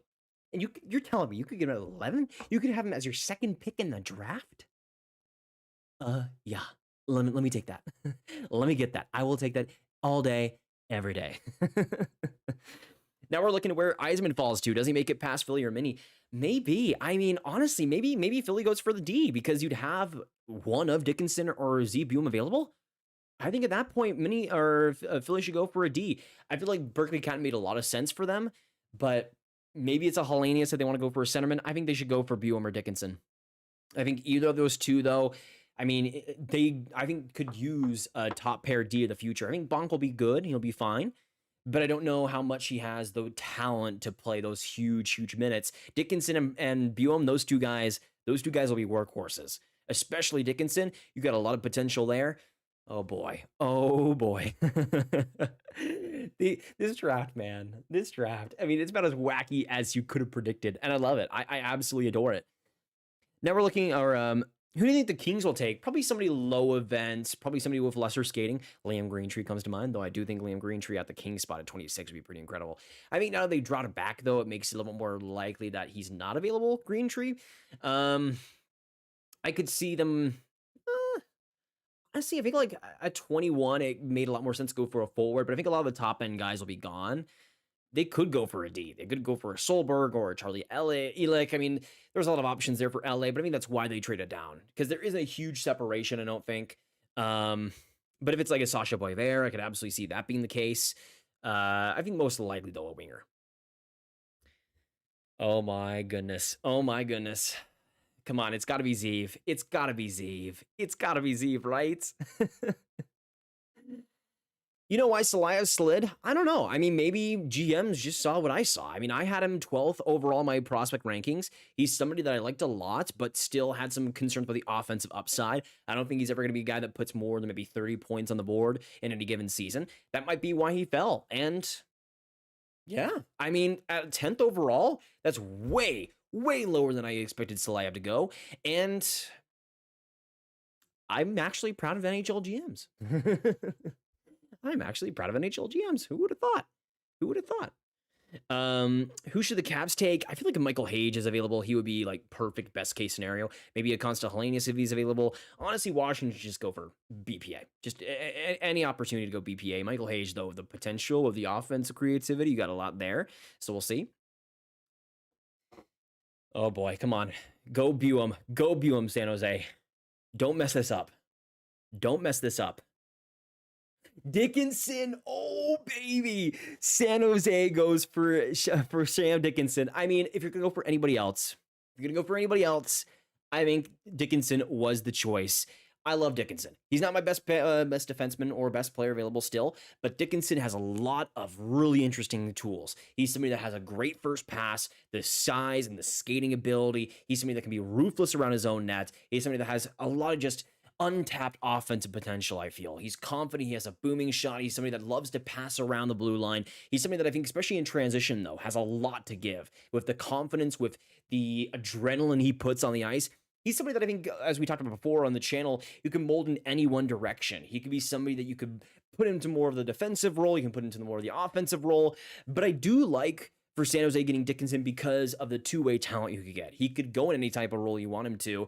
And I think in San Jose, with the lack of defensive prospects they have, Dickinson is exactly what they needed. That type of player, Dickinson and Celebrini, those are two guys that really changed that franchise in a big way going forward. They needed to take a D at some point, though, and Dickinson is the guy. I would have gone for Boehm, but, man, Boehm after 11.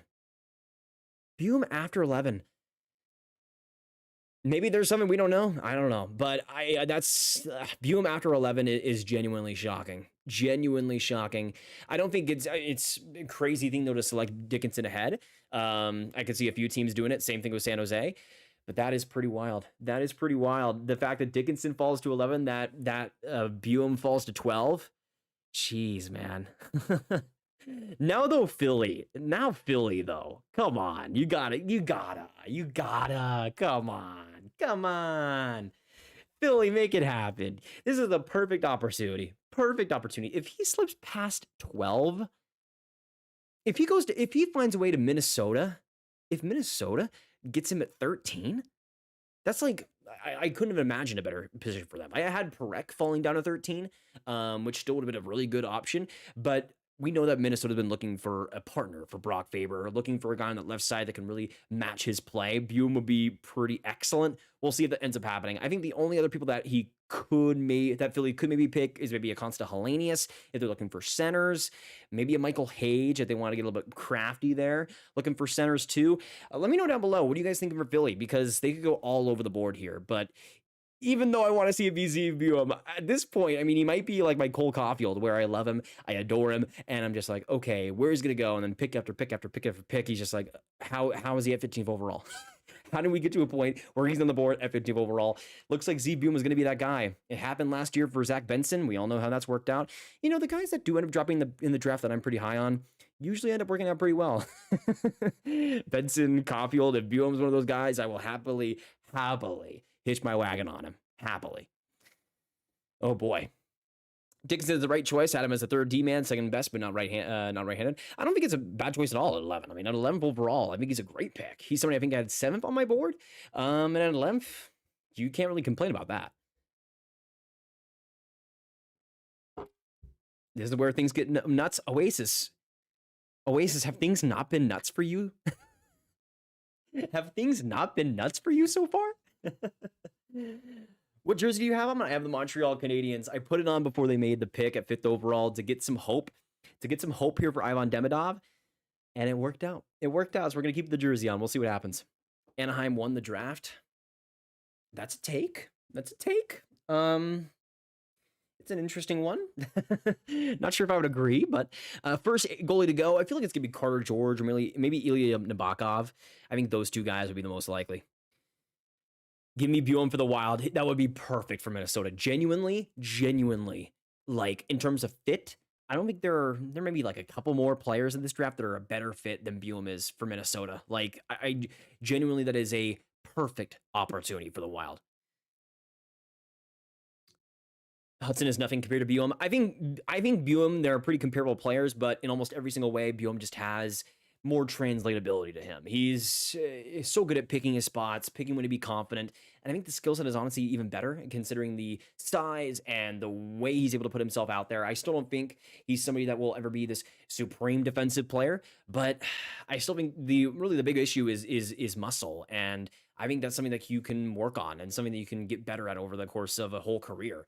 So we'll see. Philly, though, at 12, I think needs to pick Z Buhm, but I think they could still go in a different direction, especially if they are going to go for a center, perhaps. That could definitely be likely. We'll see. Best finished prospect, I mean, to me, it is Konsta Helenius by a pretty wide margin. After that, I feel like Emil Hemming is definitely up there for me. He's somebody I like quite a bit, too, as a good shooting, power forward type. But we'll see. Oh, is there a trade coming up? Oh, baby. People are saying trade in the chat. What happened? Somebody trade up to 12th overall? That just, oh baby. If a trade actually happens. Oh man. Ooh, that would be nuts. I can't lie. Who would even trade up? Would it be would Winnipeg trade it for 12th overall and McGrody for 12th, or maybe Detroit, maybe St. Louis if they're going for a D? I don't know who would give what Philly wants. I'm surprised that Philly's trading down if they're doing that. I'm surprised if Philly's trading down. That to me would be the big surprise, because we heard so much about them wanting to go in the top 4. They wanted to trade with Columbus's pick. Oh yeah, Briere's on the phone. Something's happening. Something's going down. We heard that Carolina wanted to go inside the top 10. That was something we heard a lot about. Carolina would surprise me. Would it be Marty Necas?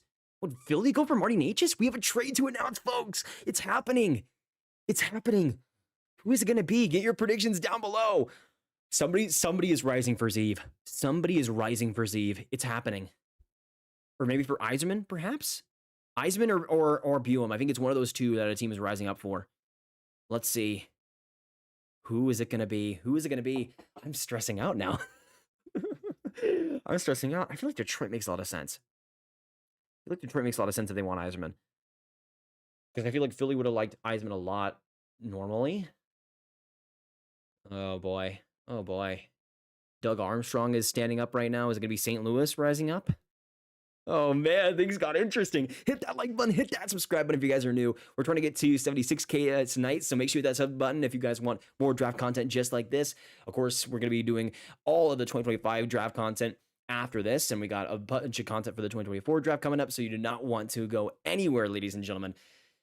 Who's going to trade up? Like, I'm just trying to think, like, Chicago could be interesting if they trade up again after trading up with the Islanders. Maybe they go after Buum and Levshunov in the same draft. That'd be pretty nuts. Or maybe they want to go for an Eiserman, perhaps. Oh, baby. Oh, baby. St. Louis. Yeah, Philly's taking their sweet time. Talking with Danny Briere. Oh, boy. Oh, boy. I'm nervous. I'm nervous today. You know what? Officially locking in. I think Chicago's up to something. I have no basis on that. Zero sources. But I think Chicago might be in on something. We'll see here, though. We'll see. It seems like something is afoot, though. Something is afoot. What is it going to be? Who could use a Buum or an Eiserman? Who could use a Buum or an Eiserman? Washington, maybe? But I don't know what they would trade for Philly with. Maybe Nashville could? Nashville could be interesting. Carolina, we know, could also be in the mix as well. Mario Natchez, we know they were wanting to shop there. Oh, boy. Oh, boy. I don't know. It could be anybody. It could be literally anybody. Philly's taking their sweet time, though. I'm nervous. Who is it going to be? They have the cameras right now in St. Louis. That would make a lot of sense to me if they were to go for Buum. That would make a lot of sense. Or anybody, really, for that matter. Trade alert! Trade alert! There is a trade to announce. Oh, baby. Who is it going to be? Who is it going to be? Trading is officially happening. Trading is officially happening. Okay. Let's see. Minnesota. Oh, what the heck? Minnesota moves up one spot to 12th overall in exchange for 13th overall and a 2025 third-round pick. They going for Buum? It's got to be Buum. It's got to be Buum. There's no way. I feel like they would have suspected that Philly would trade for Buum. I feel like it's got to be. So we get one change. We get one change, and that's Minnesota going on to 12th overall. We have a trade to announce. It's minuscule. It's tiny. Jumping up one spot for a third rounder. They need whoever they're drafting here. Like, they genuinely need whoever they're drafting here. I feel like it's got to be Buum. It's got to be Buum. That would be an incredible pick by Minnie. Oh, it's got to be. It's got to be. It's got to be. Minnie, if you do this, a third round pick for one slot is pretty crazy. But let's see here. It's got to be Buum. If they do Buum, honestly, Minnesota, perfect. Perfect first round. Perfect first round pick. Perfect pick at 12th overall. That would be legendary. They're taking their time to announce what this actually is. So Philly, by the way, also just moves back a slot. So they'll have whoever they take. I think Eiserman, this is great for Philly too. If they want Eiserman all along, if that's who they're going to actually pick, then to me, you still get that guy at 13th overall most likely. It can't be anybody. Like Samuel says, it can't be anyone with Buum. I would be shocked. I'd be shocked. The only other player I could see this happening to is maybe Konsta Helenius. Because there, like we mentioned, there was maybe the chance of Philly wanting a centerman and going for Helenius in the end. I think Helenius makes a lot of sense for Minnesota, what they've drafted recently. So that would be the only other guy. I feel like, because I don't think Minnesota's the type of team to lose sleep over missing out on Eiserman. I feel like it's got to be Helenius. It's got to be either Helenius or Buum. I really hope it's not Helenius. I really hope it's not. Actually, I might hope it is Helenius because I don't want Buum in my division. I'm a Dallas Stars fan, if you guys don't know. I don't want Buum in my division. That'd be lethal. That'd be insane. Him and Faber as a pair? Holy. I don't think it's Eiserman just because they already have the left wing and Kaprizov. I don't think that's going to happen. It's got to be either Buum or Helenius. It's got to be either Buum or Helenius. Helenius would be the surprise pick here, but I wouldn't be surprised if it was. Oh, boy. Oh, boy. Has to be. Let me know your predictions down below.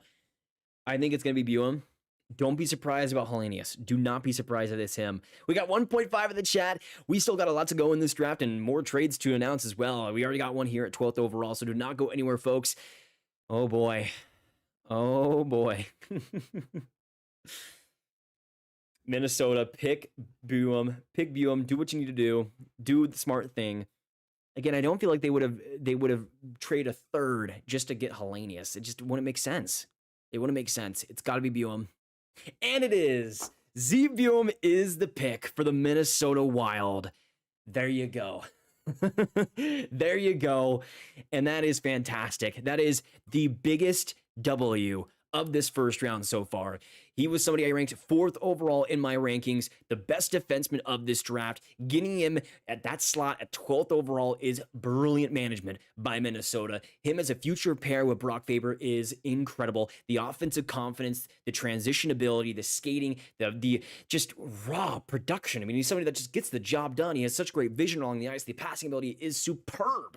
And I think he's going to be somebody that can man a power play. He can be in an offensive role alongside Faber, playing more of the defensive minutes. And that pair is going to be beautiful. That is going to be one of the better pairs in the NHL. Mark my words. That is excellent for many. Excellent. Fantastic pick. Now, on this site that I have this whole list going, I don't think there would have in real time Minnesota coming up. So this will be Philly's logo at 12th overall, but this is Minnesota drafting Buum. And at 13th, it'll be Philly's. So just imagine the logo switching there, basically. But that is incredible. I am so jealous as a Stars fan that they got Buum at 12. At 12. What a pick. What a pick. What a selection by many.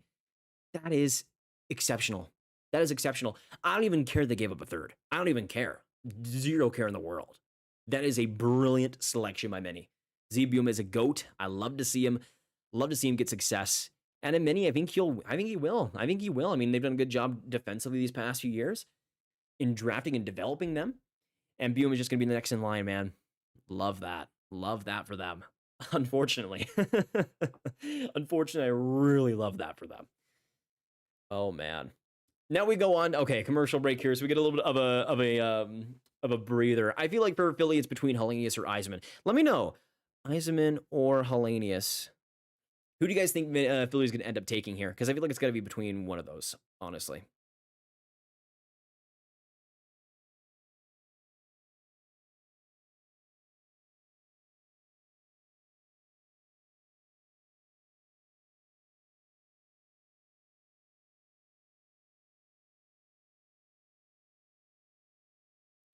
All right. I feel like it's got to be Eiserman, though. Philly just, we've heard a lot about how Philly loves Eiserman. I feel like it's got to be. It's got to be it.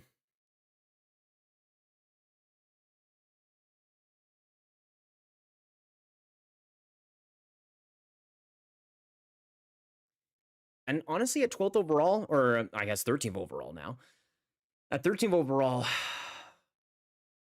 Eiserman would be a good pick. Eiserman would be a great pick. This is tough, though, because I could understand why Philly would want to go for the center. I feel like there's a team that would have really loved Berkly Catton if it weren't for the Seattle Kraken ruining their night. But how much do they care about getting a center now? I don't think they should, because I think Eiserman could be an unreal talent there, especially with Michkov. And I think next year there's quite a few good centers in that draft. Quite a few really good centers. So I would go for BPA. And it's not a big difference. I had Eiserman 10th in my board and Helenius 11, but I do like Eiserman is just barely a tier ahead for me.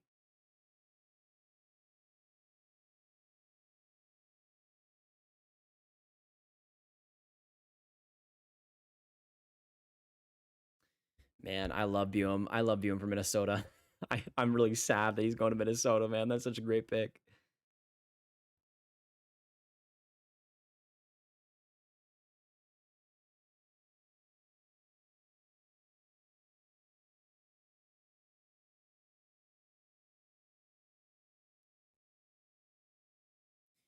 Oh, boy. Honestly, though, I do still like that for Philly. Even though I would have gone for Buum, if they end up with an extra third and Cole Eiserman, I don't blame them for doing that. Like, not at all. And to me, that's a pretty good opportunity. Again, I'm still kind of surprised it was a third round pick. That's quite a bit. Oh my goodness, M&H Crush with a $28 donation. Love your stuff. I was introduced to you watching Steve and have followed you since. Who do you think is the first player traded this weekend and to where? Tanev, cheers from St. Catherine, Ontario. M&H, thank you so much for the big dono. Sorry, I was looking at, I wasn't able to see your dono immediately, but thank you so much for that. Can we get some love in the chat for him? I mean, of course, I feel like first trade, I feel like we've heard too much smoke about Natchez. I feel like he's somebody that will just get traded eventually, even if it might not be at the draft. I feel like Philly's definitely been working hard to make that happen. Carolina's been trying to make that happen, but I just don't know about it. It is kind of disappointing, though, that there was a lot of rumors about a team really jumping up high like Carolina, like Philly, and that didn't end up happening, but at least we have one trade. At least we have one trade. When does Luca Cloutier get picked? Probably 6th or 7th round. I like Cloutier quite a bit. You, of course, was mentioned in my top 10 goalie ranking video. But he's somebody I think might be a little bit lower on just because of some inconsistencies there with Chicago, but we'll see. Zeev got more points than McCarr in the Big Ten. I mean, Buum was a beaut. He was so good in so many ways. And to me, it wasn't a fluke. I mean, he came in before this year too. He wasn't even this unbelievable offensive D. He was somebody that really learned that spectacularly quickly. But it's because of the confidence. It's because of the skating ability. It's because of the vision that he has. There's so much with Buum that you just come to love. And the ability to drive the net, the ability to make high-end plays. Buum is just untouched in this class, in my opinion. If you're, think just Lane Hutson, but better in almost every single way, and I would say much more physical and a lot more potential defensively. That to me is what Buum will bring, and that's what he will be for Minnesota. And it's hard to hate that pick at all. It's hard to have any problem with it at 12th overall. Great commentary on Buum. Thank you, Evilist Monkey. It's good to have you in today. I mean, I've been loving Buum this year, so I couldn't not gush about him. All right, the pick is in for Philly. I feel like it's got to be Eiserman, right? It's got to be Eiserman. Again, I could see Helenius, but I think Eiserman just makes too much sense. He just makes too much sense for the swagger that Philly likes, for what they really appreciate, for what they really like in their franchise. They went for Michkov. I think they're going to go for another wing. Eiserman makes a lot of sense. I think it's got to be him. It's got to be Cole. It's got to be Cole. But to be fair, the Flyers did before in the 2019 draft pass on a Cole that they should have picked in Cole Caulfield. So maybe they just don't like Coles. And maybe they've learned their lesson from the NTDP. I mean, you got Joel Verby also that hasn't really stuck around too well. It looks like he could be traded this offseason. So maybe they just go in a different direction. If they do, I could see Helenius being the one here for sure. Thanks for streaming, Yannick. Of course, buddy. Good to have you here tonight. Oh boy. I feel like they might have an NTDP vendetta, so we'll see if that continues. Will the NTDP vendetta continue for Philly? I feel like Helenius makes a lot of sense. Again, I don't think it would be disastrous if they passed off on Eiserman for Helenius. I mean, they're back-to-back in my rankings. I do think there's a tier between them, but Helenius would be really interesting in Philly. I don't think he's the answer to their center situation. I don't think he's going to be that first-line guy that carries you. But he's going to be a really solid middle six piece. Really, really solid. And you know what you're getting. I think Tortorella is definitely going to like Helenius quite a bit too. So there is that aspect. There's that aspect as well. Epic draft so far. Cheers from Ottawa. Gio. Well, great to have you in tonight. I didn't love the Yakimchuk pick, but we'll see how it goes. And we'll see what Ottawa does throughout the rest of this draft. I mean, they have a really interesting next few picks. Hey, Nate, been a while. Do you think the Habs take at 21 now they've traded a few picks to move up? I mean, now they got Demidov. I feel like they could go for a D now. I mean, I would not be surprised if Solberg could be the guy there potentially. But we'll see. Oh, did they just take Jet Luchenko? Did they just did they just take my boy? Did they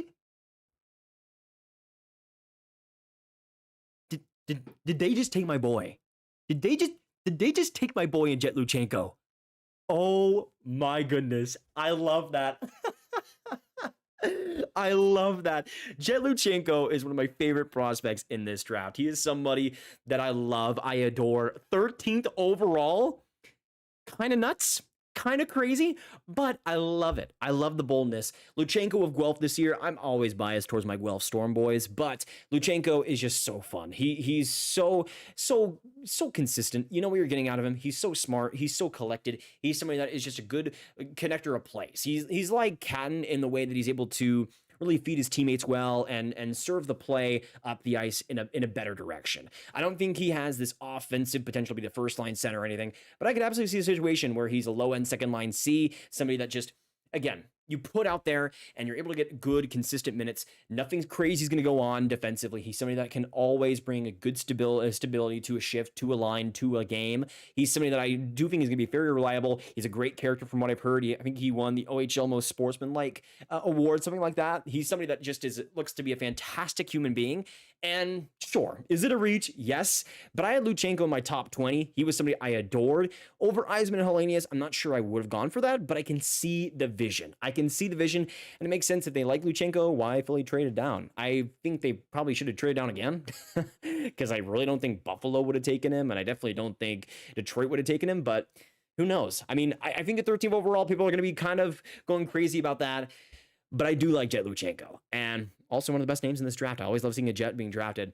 I think he's somebody that is going to be just a really solid, really great pro for a long time, and somebody you don't have to worry about too much. He'll get the job done, and it looks like Philly really appreciates that. I'm kind of surprised it was Philly that drafted him, just because they went for Michkov last year, and it seemed like they were going in a more electrifying direction. Even Oliver Bonk is somebody that just goes up in the ice and goes into the play like it's nobody's business. Luchenko is a lot more reserved, but I do like what he's able to bring, and yeah, I would not be surprised. The thing for me is I think he's most likely going to be a fantastic third line center. I think I ranked him 18th in my prospect rankings. And to me, that's a great player. That's a fantastic one. I think he'll be an okay second line center. Again, I don't think anybody that Philly would have taken in this class would have fixed their center situation. Maybe Michael Hage had the best potential to, but even though they went a little bit low end on this pick, I don't mind it. Luchenko is just a stud, and I love to see him going that high. Devils took a big defenseman because they're scared of Rempe. Silayev versus Rempe would be pretty fun, honestly. Helenius and Kulich would be the best duo in the league. I feel like Buffalo could go all over the place. Helenius, I think, would be a really interesting fit there. I think the defensive responsibilities, the IQ there could fit really well with what Buffalo needs. But Michael Brandsegg-Nygard, I still think would be a great pick in terms of pro traits, in terms of what he provides, forechecking ability. I feel like Buffalo's not taking Eiserman, but there's no way that Buffalo takes Eiserman. I would eat a shoe if they take Eiserman on this stream. If they take Eiserman, there's no chance. With what they've drafted, with what we heard, it seems like Buffalo's going in a different direction. They want to go physical. They want to go pro ready. It's either between Helenius or Nygard here, for sure, like without a doubt. Let me get the pick here, though. Luchenko. Man, I love that. I love Jet Luchenko. I don't think it's a great pick. I don't think it's who I would have gone for. But I love seeing Luchenko go this high because he's my boy. He is my boy always and forever. So again, just in your minds, switch the Wild and Flyers logos on the side I'm using, and they aren't switching it in real time. So unfortunately, that's the only concession I'll have to make for you guys. I wish I could switch the logos for y'all, but that's just how it's going to be for now. I feel like for Buffalo, Helenius, though, makes a lot of sense. Or Michael Brandsegg-Nygard. It's between those two. It's between those two, personally. Shane, I'm hyped. Zeev, as you should be, Shane. I mean, Zeev Buum is a beauty. I love him so much. What rank did Helenius get? I have him 11 in my rankings. So just as a little, as we're waiting for this Buffalo pick to happen, as a little bit of a primer for what's happening right now, I can go through some of the players that are still available that I have ranked higher on my board. I think the best player available for me right now would it be Cole Eiserman? I think it might be Cole Eiserman. Which honestly, the fact that my 10th prospect is only slipping to 14 is pretty good. I don't know. Let's see here. Okay, so in terms of my best player available, right now it would be, yeah, Eiserman would be my best player available here at 10th overall. Anton Silayev, of course, gone to New Jersey, so we'd be off the board. So in terms of my top 5 best players available, I had Eiserman ranked 10, Helenius ranked 11, Michael Brandsegg-Nygard ranked 13, Liam Greentree ranked 15, and Igor Chernyshov ranked 16th. I wouldn't be surprised if Buffalo went for Chernyshov. That could be a really interesting one, especially since they ended up missing out or buying out buying out Jeff Skinner. Maybe they go for a left wing here, perhaps. We'll see. Okay, Buffalo, what is it going to be? What is it going to be? Looks like Lindy Ruff's going to come out and announce the trade. Okay. Back with Buffalo announcing the trade now. We'll see. I still think Helenius makes the most sense, but I don't know. They could go for a wide. I think they're going to go for a NHL ready player as much as they can though with this pick. Which honestly for Buffalo, I think they should. They have a lot of top end skill guys coming up. They could use a little bit more sandpaper, I feel like. And they go for Konsta Helenius. There you go. 14th overall, the first Finn off the board. That's a great pick for Buffalo. And 14th overall, I think the value there is pretty good. He's somebody that I like a lot of the IQ. I like a lot of the transition ability. He's somebody that has a little bit of speed to him too. And it's somebody that I think passing-wise is, especially along the boards, able to find players pretty neatly in front of the ice. I don't think you're getting this spectacular offensive centerman, but I could see Helenius maybe being a Mikael Backlund type, where you get strong defensive play and overall opportunity, but you also get somebody that can fit in the middle six. You can have him as a versatile player, and you can even play the wing too. I think that's not out of the question, and that's something that I think Buffalo might maybe use him as. I don't think he has the electrifying skating to be a fantastic winger, but I think he could get by with his positioning and the way he exudes himself on the ice. At 14th overall, that's a solid pick, and I think for Buffalo, that's a pretty good one to have. No complaints here. No complaints whatsoever. But yeah, honestly, besides like the craziness at the top of the draft, a lot of my top end guys are going top end in this draft. And a few months ago, it might have been a little bit more surprising to see Konsta Helenius drop to 14, but I think this is where around the range where he should go. I had him at 11th in my draft rankings. He's somebody that I do have some issues with top end scoring ability, but I think at 14, that's perfect range for him. And I don't think there's many problems at that type of spot. I mean, this is the type of range where guys like Zemgus Girgensons and Radek Fox come in, and I think Helenius is better than those guys and will be better than those guys. But those type of defensive centermen, I feel like Helenius in this range, pretty perfect. And for Buffalo, I can't really knock that pick whatsoever. Andy coming in with a 14 Canadian and the dog love. Thank you, Andy. Let's get some love in the chat for Andy down below. Let me get the Buffalo pick up here. Give me a second. Yeah, Konsta Helenius. There you go. Buffalo ends up making the pick. Perfect. There we go. Now in Detroit, man, they have a lot of options. They got Cole Eiserman. They could go for Michael Brandsegg-Nygard, Igor Chernishaw, Michael Hage. There's a lot of good forwards still available. A lot of good forwards. Let's see.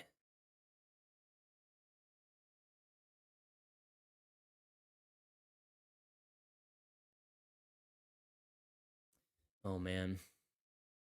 And we got a commercial break right in time for the Detroit pick. Let me know down below, what is your prediction for Steve Eiserman? He always goes crazy with these picks. At 15th overall, what are we thinking? You know what? I'm gonna think off the board a little bit. I think Michael Hage, or maybe they go for a D. Maybe they go for EJ Emery. Maybe it happens. You know what? I'm gonna go either Michael Hage or EJ Emery. That's gonna be my predictions here.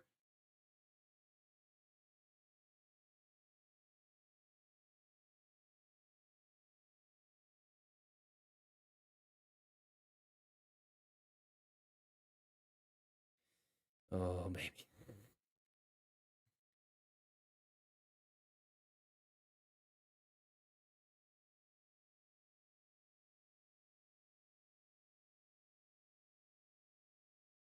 Okay. Yeah, I feel like it's going to be kind of out there. I don't think it's going to be Eiserman, even though it'll be a lot of fun. I feel like that's too predictable. That's too predictable for Steve. That's too predictable for Steve Eiserman. I don't know. I feel like Michael Brandsegg-Nygard could be also in this position too. He to me will be, if you're going for lower event type of players, the exact type of perfect player I could see going to Detroit and just having a lot of success there in the middle six. Beckett Seneca was a shocker this draft. I mean, there's been so many shockers in this draft, Caden. I mean, Seneca at 3 was pretty nuts. Z Buum dropping to 12th overall was wild. I mean, Sam Dickinson outside the top 10 also is insane to me. A lot of big surprises. I would say so far, though, looking at the picks that we've seen, I think San Jose, clear winner in this draft so far. Celebrini and Dickinson is excellent. It is genuinely excellent. I think Montreal getting Demidov at 5 was excellent value as well. But yeah, Philly, I think for the Wild getting Buum, that's a really good one too. I don't think there are many big winners or losers, perhaps, but I think there's a lot of really solid picks, and especially in San Jose's case. I mean, so far they are clear front runners to win this draft. I mean, they already. It's been pretty much perfect. I would have gone Z Buum instead of Dickinson, but if you're gonna go for any other D besides Buum at that spot, Dickinson to me would have been the guy. I mean, who knows? Maybe we even see this pick traded. We don't even know. Who knows what Detroit's going to end up doing? Cologne Commando coming over another dono with the $5. If Eiserman drops here, St. Louis or Washington grabs him. What are your thoughts? I feel like St. Louis goes for a D. I don't know. But maybe they go for Michael Brands. I feel like St. Louis, with what they draft, though, goes for kind of more lower event players. So I think Michael Brandsegg-Nygard can make a lot of sense. I feel like if he gets to Washington, though, I mean, he has to be there. I will say, though, we have seen in the last couple of days a lot of chatter about Cole Eiserman dropping in this draft. And so far, that's been the case. So we'll see how much farther he drops, but we'll see. Would you say the Catton pick is a solid B grade?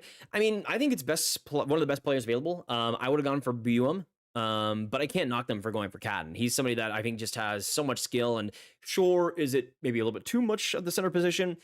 Yeah, but I think they can sort that out eventually, and I think it was the best player available to take. So yeah, I would probably say it's around a solid B, maybe even a B plus. I don't think it was perfect, but I can't really knock them for going for the best forward available. Sam Carrier with the 2 Canadian. Thank you again. Thank you for coming in, Sam. I mean, one of the OGs on this channel. Appreciate the love. Let's get some Sam hype in the chat. Oh man. Okay, Detroit's about to make their selection here. What are we thinking? What are we thinking? The Detroit Red Wings. You know, I'm gonna flip my hat for this one. We'll see. I'm gonna flip my hat. Who will it be? I'm thinking Michael Brandsegg-Nygard. Maybe a D. Again, EJ Emery would not surprise me. I think it might be EJ Emery. We'll see. Emery could be a big wild card. Really big wild card in this draft. Oh, are they going to get Nicholas Lidstrom to announce it? Okay. Okay. Love to see that. My GOAT, best defenseman of all time, by the way. No debate. Who is it going to be, Detroit? Who is it going to be? The Detroit Red Wings will select. Oh, wait. Is that Michael Brandsegg-Nygard? Is that Michael Brandsegg-Nygard? I'm trying to see. I think it is. I think it is. Oh, man. Wow. Okay. 15th overall. They go for Michael Brandsegg-Nygard. You know what? That is a Detroit pick through and through, and I don't blame him. Michael Brandsegg-Nygard, 13th in my prospect rankings. He comes in at 15th for Detroit. Honestly, behind Celebrini, I think you'd be hard-pressed to find a more NHL-ready player than Michael Brandsegg-Nygard. Great throughout the All-Skin season and fantastic in the playoffs, too. Michael Brandsegg-Nygard is just such a pro already. The physical maturity, the way he's able to win battles, especially on the boards, is incredible. He is a menace. He's somebody that will create turnovers. He's somebody, especially with the shot, too, and the drive to the net. He's somebody that just is very simple, and that might be somewhat of a downside. He's not going to be somebody that's going to be putting up these highlight reel goals or impressing you with the skill that he has, but he's going to be something that makes the right decisions, can score some pretty good goals here and there with the shot he has, but just makes a lot of the right decisions and pushes play in the right direction. I think for Detroit, especially on that bottom six, they could use even more players like that. Strong depth is what Michael Brandsegg-Nygard brings, and he's the type of player that you put him on your third line, and kind of like Eetu Luostarinen, you just get a fantastic player in your middle six that will ultimately lead to a Stanley Cup. These type of guys are extremely important, and Michael Brandsegg-Nygard is somebody that I think Detroit will really like, and a fan favorite too. He's somebody that I think will just be a really consistent, really thorough guy for a long time. All right, now we got St. Louis coming up at 16. Oh man, this draft. I mean, Michael Brandsegg-Nygard makes a lot of sense for Detroit at this spot. But we'll see how the draft shapes up after this. For the next few picks, we got St. Louis, Washington, Chicago, Vegas, and the Islanders. I would not be surprised if Chicago were to maybe trade him and get Eiserman. What do you guys think about that? Because I feel like Chicago could be a fun one. We already saw them trade up in the draft with the Islanders pick. Maybe they go up here. Maybe select a Cole Eiserman or Michael Hage, perhaps. Of course, they went for a D in Levshunov's case, so I think they're absolutely going to go for a forward here. But I still think they'd be guaranteed one of the guys that does fit them. Like, for instance, you know, you do have St. Louis and Washington coming up, so 2 teams between Chicago's pick. But I think you are going to be guaranteed an Eiserman, a Hage, or an Igor Chernyshov. 3 guys that I think Chicago will really like. So I think that might be a reason why they don't trade it. We'll have to wait and see here. Eiserman, though, falling in the draft. Let me know down below. I'm going to read out the order for the next few picks. I want you guys to tell me in the chat, where does Eiserman end up? We got St. Louis 16, Washington 17, Chicago 18, Vegas 19, Islanders 20, LA Kings 21, Preds 22, Leafs 23, Avalanche 24, and Bruins 25. I mean, I don't see him going past the Bruins at 25. That would be insane. But let me know. What are we thinking? Because I feel like St. Louis, I just don't think they're gonna go. They're not the type of team to draft Eiserman. I would, for St. Louis's sake, I would literally be proven wrong. But I just don't think they're the type of team to do that. I think EJ Emery makes a ton of sense here. Adam Juracek is somebody that we talked about before, potentially being an option there too. I would not be surprised with really any D that St. Louis takes here, besides maybe like a Charlie Alec. But if it's a Badinka or a Solberg or an Emery, I think it's between those three. I just don't see St. Louis taking a forward here. They might have taken a Helenius, but he's of course off the board. Maybe Michael Hage. They maybe could. I mean, I don't know. I don't think they need another center in that prospect pool. St. Louis is kind of the wild card here. They're kind of a wild card, but I think going in, my impression was they're going to take a D, so I'm going to stick with that today. So we'll see what goes. We got 431 likes here in the chat. Thank you guys so much for coming in and sticking with us all throughout this stream. It's been an absolute blast so far, and thank you guys for coming in. If you haven't already hit that like button right now, 19 away from 450. Let's get to 500 before the stream ends. I would love to see you guys hit that like button to support the stream, and every bit is helping, of course. Get a little bit of a break here before the St. Louis pick.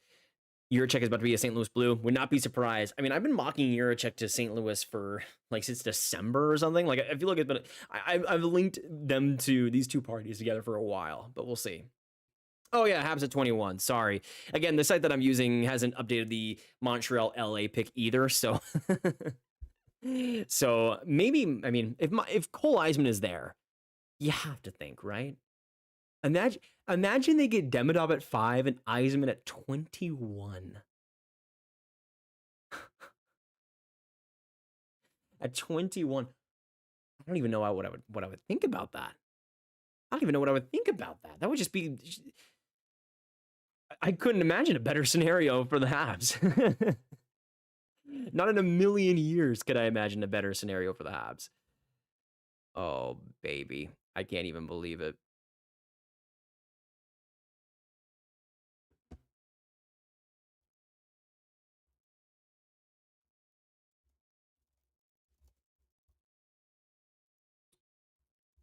Okay.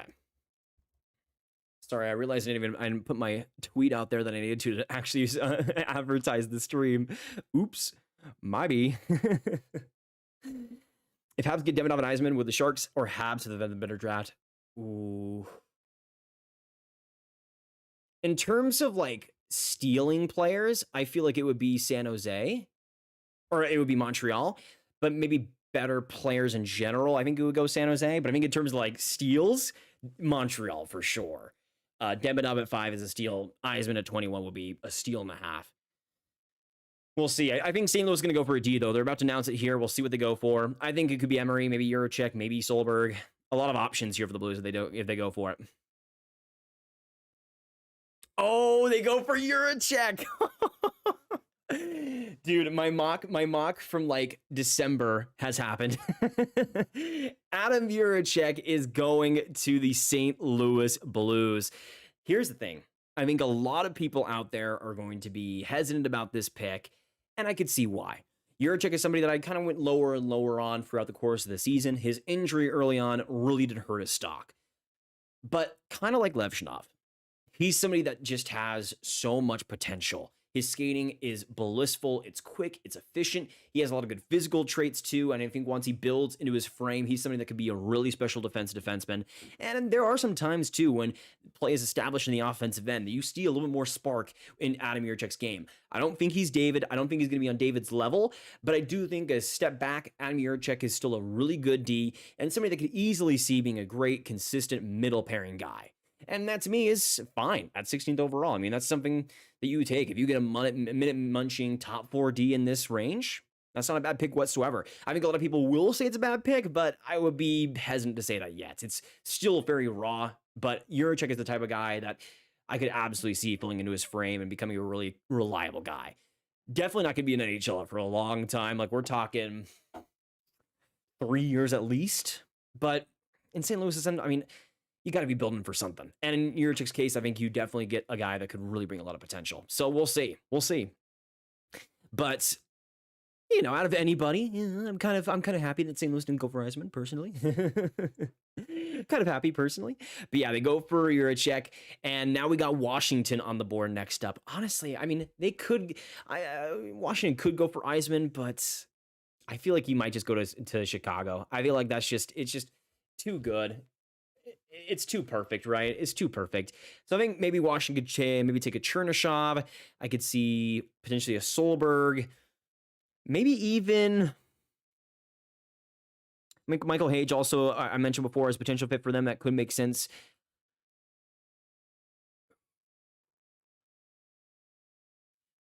Don't count out Andrew Basha here. Don't count out Andrew Basha. They went for Andrew Crystal a couple years back, so they aren't afraid to go for maybe more offensively leaning WHL wings. Don't count out on Andrew Basha. That's all I'm going to say. I'm putting a Hail Mary out there. I know I am, but I feel like most likely it's probably going to be like a Chernyshov or a Hage. I feel like Hage, he was the one I mocked to Detroit originally in my mock draft a few days ago, or to Washington a few days ago. So we'll see what happens. Basha or Connolly. Connolly, Washington would make a lot of sense. I still think Vegas, if Eiserman is picked at 18, can make a lot of sense for Connolly. I don't think they're a team that really cares much about off-ice things. I think they're just going to go for best player available. Connolly could absolutely be that at 19, especially if Eiserman is gone. Who will Washington take? I'm going to say either Hage or Basha. I'm going to say either Hage or Basha. That's going to be my top two. I feel like Basha is somebody that only Washington would really like in this range, which is why I'm saying it. We'll see. Chernyshov also, I wouldn't be surprised.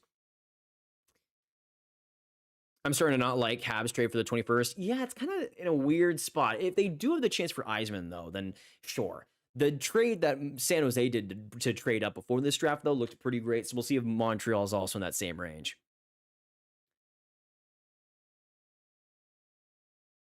Demidov still has 1 year left on his KHL contract. Yes, he does, Swarley, but I don't think that'll be much of an issue. He has said pretty adamantly that he wants to come to North America afterwards. Go Kent, take Eiserman, please make a trade. I mean, he could. He absolutely could. I mean, Washington, I think, would be pretty wise to trade back if they're not going to take Eiserman. I think you still could get a Hage or a Basha, especially. I think Basha, if he weren't taken by Washington, could honestly fall to the second round. So we'll see. What about the Stars? I still think Dominic Badinka makes a lot of sense for them. He, to me, would be the most likely guy for Dallas. And I think that'd be a great pick at 29? Juracek is the next Scott Perunovich with health issues. I mean, it is there. That is true. But I feel like he's somebody that will eventually be able to get bounced back from it. But we'll have to wait and see on that. I missed it. What was the trade for 21 for the Habs made? I think it was for the 26th overall pick, a second, and I think a 7th rounder was what Montreal gave up for LA. For LA's 21st overall pick. I like Dickinson a lot. He's a big minute, solid D-man. Oh, absolutely, Galkin. He's somebody that I think, again, as we talked about, San Jose could go in any direction with him. Any direction at all. You can have him as an offensive D, a defensive D. You can have him as a two-way guy. He just has the talent and the potential to be anything. And that, to me, is what I think is most enticing about him, honestly.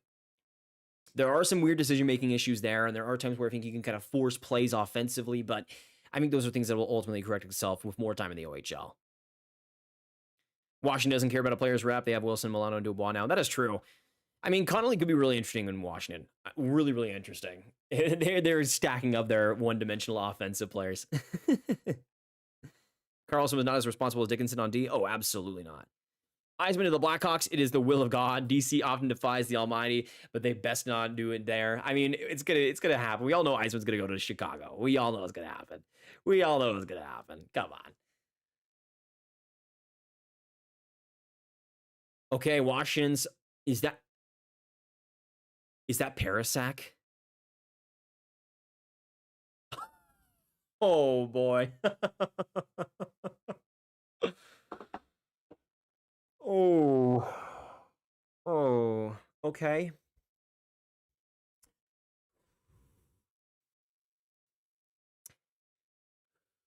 Okay. All right. How am I going to sugarcoat this for Capitals fans? How am I going to do that? He scored a bunch of points this year.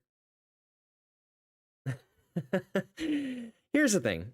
I have always not really been the biggest fan of Tarek Parasak. You guys know this. I had him in my late 40s, I believe, in my rankings. He's somebody that a couple outliers had in their top 20. I think Craig Button, I believe, had him like 13th overall on his board.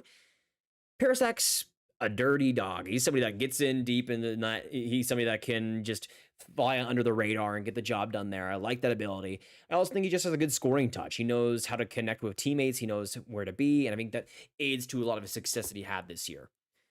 but I don't love the skating. I don't love the top end skill. I don't think there's a lot that he's going to be able to do himself. I think at best you're getting like a Zach Hyman type. At best, like during his like Toronto years, which is just kind of middling production. But we'll see. I think he's going to be this complementary piece.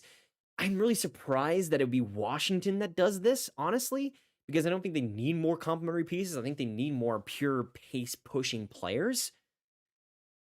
17 Parasak. We'll see. We'll see. If he's able to really get, the big thing to me that I think he needs to improve on is the strength. He's someone that the thing is, I don't hate his game. The way he plays, I love players that get around the net, that are feisty. Love that. Love those type of guys. The problem is that he doesn't have the skating speed, and he's not super strong either. He's very fleet of foot. He's doesn't have a lot of muscle on him. And I think that could be a big issue. If he isn't able to add that, if he isn't able to get stronger, then there's going to be a big cap to his game. That to me is going to be my biggest worry about Parasak. But if he is somebody that you can fill into his frame, can get a little bit stronger, can get quicker, and just be somebody that will battle against NHLers, then who knows? I mean, I think he could be a solid middle six piece, but that's the best I think he could be. I just feel like there are issues there that keep him from playing his game at the NHL level, and that's really what held me back from loving him in the end. But looks like Washington feels different about him, and hey, we'll see what happens. But now we got 18 in Chicago, and it's going to happen, y'all. Cole Eiserman is a Chicago Blackhawk. We might as well just announce the pick already. I don't even know why Chicago hasn't already made the pick. I don't really know why, honestly. I stopped Washington. Did Cole Eiserman get drafted yet? No, not yet. No, not yet. Eli. Ooh. Yeah, man. Minnesota gets Buem and Chicago gets Eiserman. I am not doing too well as a Stars fan. I really am not. I really am not. Oh, baby. Where is Parasak on this grid? I'm trying to find his name so I can put him up here for this pick. I cannot find him. Where is this boy? Where is this boy? I need to find him. There he is. Okay. Yeah, Washington gets Parasak. I honestly cannot believe that. That might be a crazier pick to me than Seneca at 3. Honestly, if I'm being real honest with you guys, it could be on that level, if not more. I mean, here's the thing. I don't think they were going to go for Eiserman. But man, would I rather have Eiserman than Parasak, at least in terms of potential? We'll see, though. We'll see. Jean, what's going on? Or Gene? Eiserman to the Hawks, it's automatic. It's automatic. Who's picking Solberg? That's a good question, honestly. I feel like Vegas could be a team I could see doing it. Toronto, I could see, but I feel like EJ Emery is something that maybe fits their style more. Wouldn't be surprised if the Bruins were to do that. I feel like Solberg will drop a little bit more than maybe we're expecting. He was somebody that maybe a month ago I was expecting to go like top 15. Now I think is more in the second half range, which is what is happening. I think I had him going to Anaheim at 31st overall originally. I don't think he's going to drop that far now, but we'll see what happens. I'm kind of surprised that EJ Emery hasn't been picked yet. I'm really surprised that Juracek was drafted above Emery. Really surprised about that. But yeah, I feel like it's either between Hage or Eiserman here. I feel like Chicago's going to go upside offense like they did that last year too in Oliver Moore, just going for the pure upside offensive pick. I feel like it's going to be Eiserman. But we'll see what happens. Islanders, you did rank Solberg at 20. That'd be a great pick. I mean, that would be up the alley of what Lou Lamoriello wants. I feel like they would go for a forward most likely, though. That's the only thing that kind of brings me to some hesitancy, but we'll see. Okay. Chicago, the pick isn't officially at 18th overall. I think it's got to be Eiserman. It's got to be Eiserman. Come on. If Eiserman drops past Chicago here, I would be shocked. Tomorrow I'll be making a video on my review of every team's draft, so keep on a lookout for that, Sasa. It's not Eiserman. Chicago doesn't draft. Is that Sacha Boisvert? That's Sacha Boisvert. Oh my goodness. So Chicago goes for some size on the center group. I'm really surprised that Chicago would do this, that they go for somebody that I think most likely fits as a pure center, because I really don't think, kind of like Catton, I don't think he's going to be best as a winger. He's somebody that doesn't have the greatest skating speed, but this guy brings a fantastic shot. He always seems to know where to be, and I think that kind of slipperiness, especially for his size, is pretty tantalizing. He's somebody that I kind of softened on a little bit as the season went on, but I do think he makes smart decisions. He's strong, and he's somebody that has some great physical traits.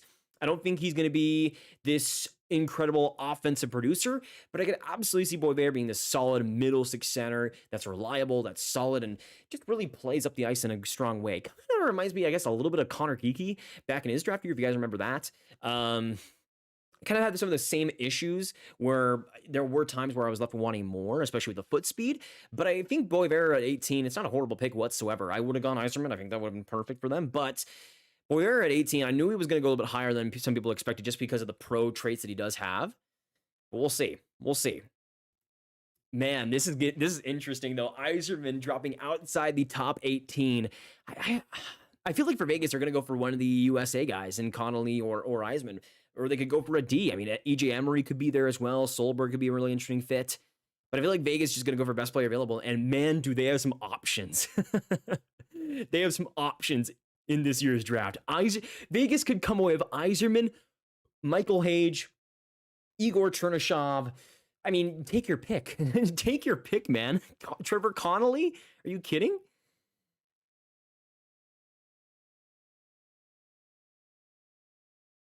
Is it not pronounced Boisvert, Ben? Boisvert? Boisvert. I haven't heard that before. Vegas, please pick Hemming. If they select Hemming over Eiserman, that would be kind of hilarious. I'm not gonna lie. I feel like Boisvert was gonna be the Islanders pick. He was somebody I'm pretty sure I mocked to them. Jet Luchenko, I think, also made a lot of sense. I think Cole Baudouin at this point probably is the most likely Islanders pick. But I don't know, man. I don't know. I don't know, man. This is tough. This is really, really tough. By the way, y'all, I'm going to have an intermission as well for today because the Montreal Canadiens selected up in this draft. I'm going to wait until after their pick at 21st overall, but I'm going to do a little bit of an intermission break after that pick at 21st. I'm going to be just kind of taking a little bit of a break, going potty and all that for like 10 or 15 minutes or so. So after that 21st pick, after that Montreal pick, I'll be heading out for a few minutes, but I'll be right back after that to kind of recap what has happened, what will happen next in the first round. So don't worry, we're not ending this stream after the 21st overall, but we'll be taking a little bit of a break after that. But right now, let me get to the Boisvert pick as well up here on the Chicago side. Yeah, I feel like what I'm predicting is going to be Eiserman at 19 for Vegas, and then Cole Baudouin at 20th for the Islanders. That it feels right to me. Maybe a Liam Greentree could also be the pick here for the Islanders, but that to me is what I think will happen. There's just no way. There's just no way, man. I just can't see it happen. Eiserman outside the top 20. Imagine Eiserman right now. Yeah, poor dude, man. Poor dude. Seneca is my dad's best friend's son, so weird to think he's third pick in the NHL. Yeah, that's pretty nuts, Sam. Congratulations to them, of course. Is Kiviharju a second rounder? I think most likely. I think because of the size, because of some of the lack of real top-end skating, I think that's going to push some teams away, but we'll see what happens. Hage in Vegas. Hage would be a solid pick. I mean, I would go for Eiserman, but Michael Hage could be a really fun one. He has a lot of good offensive skill, man. Boisvert? Is it not what I was saying, Julian? Am I going crazy? Oh, did I say Boisvert? Sometimes I just get mixed up with French names. That's my bad, admittedly. Who did the Sharks take as number 11? They took Sam Dickinson at number 11. Ryder Ritchie to the Rangers. I think it just makes too much sense. That's who I mocked to the Rangers at 30. I think it just is too perfect. Too perfect. Who do you think games will pick since the drop? Wait. Greentree maybe to Vegas. Greentree would also be an interesting one. I don't know if they would do that just because I feel like Greentree isn't the skater that maybe Vegas would want. Like in terms of pure skating ability, he's something that has some weaknesses there. So I'm not sure. We got 1.2K in the chat, y'all. We are 9 likes away from 500. 9 likes away. Hit that like button. Hit that subscribe button if you're new. Join us on the road to 100K subs with all the draft content we have coming out throughout the entire year. It doesn't just stop on draft when the draft is over. All throughout the year, we have content coming out to you with rankings, with predictions, with mock drafts, and everything. So if your team especially is going to be rebuilding next year, you'll want to stick on this channel right here because we're going to be giving all that content out to you guys. Kings have been if Liam Greentree's there. If Liam Greentree, it's automatic at 26. If the LA Kings get the chance at him, it's automatic. It's automatic. It's gonna happen. It would just be too perfect. All right, looks like Vegas is coming up to the podium now, so we will get Vegas's pick in here.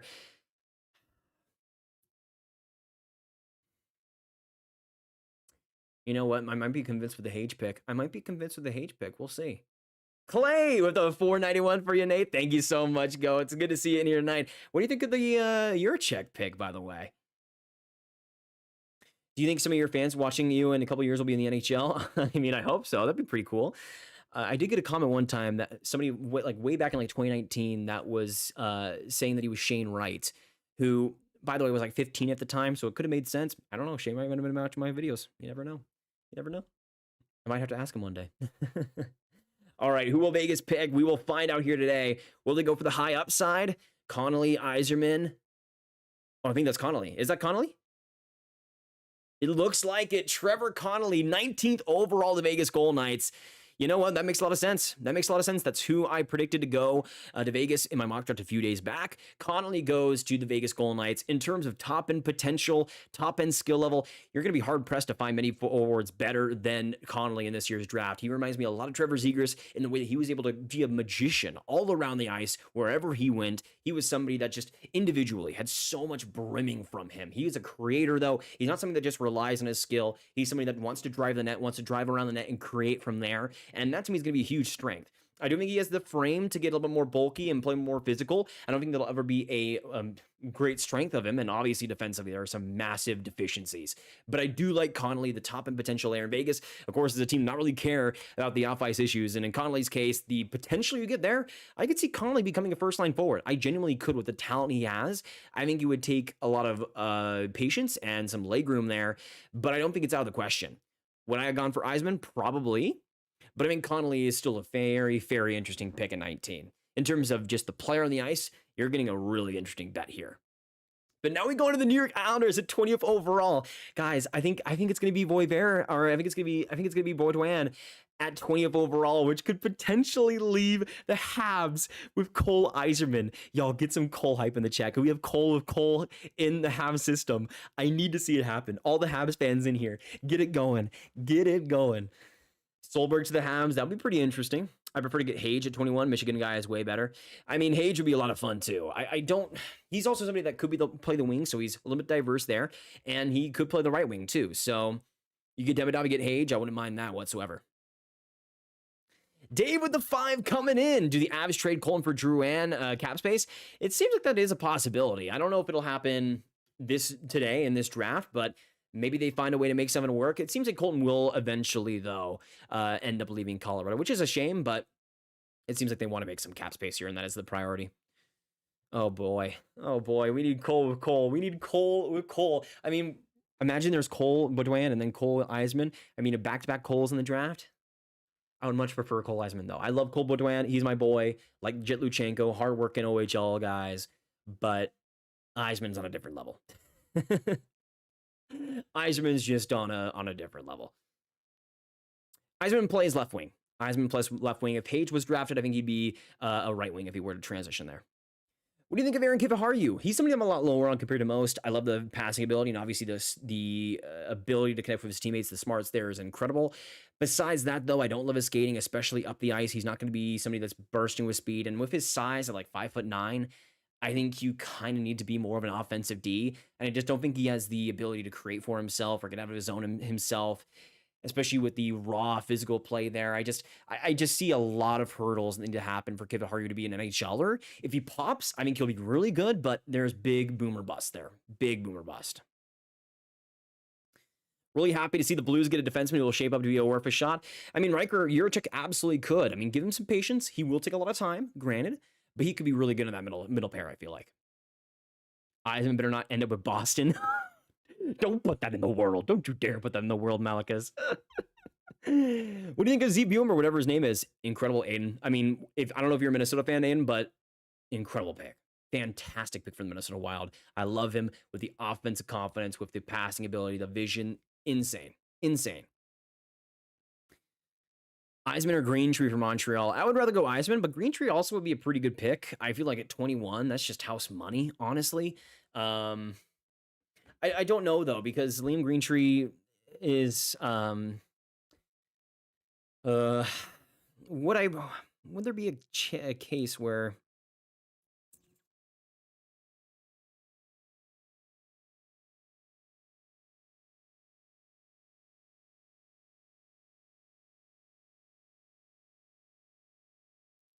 Would there be a case where I would have Liam Greentree? Would there be a case where I would like Liam Greentree over Cole Eiserman? I mean, I think they're practically different players. They're practically different players. I don't know. Greentree, though, is a right wing. You do got Demidov as a left, so it wouldn't positionally, create too much chaos. That's so tough, though, man, because, of course, you already did draft Demidov. You could have him as a right winger. I don't think Demidov as a right winger will be bad whatsoever. This is going to be tough, though. This is going to be tough. This whole draft is screwed. True clone. Absolutely. Eiserman doesn't play defense. His offense upsides. Oh, absolutely. And there is some physical play. Don't deny that. He can be pretty violent when he needs to be. Sometimes a little bit too violent. He can kind of be a little bit undisciplined, but that it could be the case.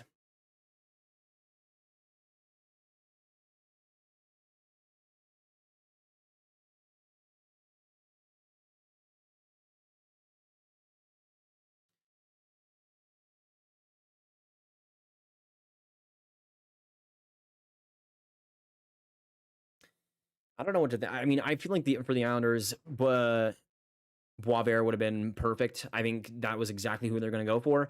I feel like Cole Baudouin, though, it's either Baudouin or Solberg. To me, is between those two. So we got the New York Islanders selection here. Lou Lamoriello out to announce it. Will they have Anders Lee announce it instead? We'll see.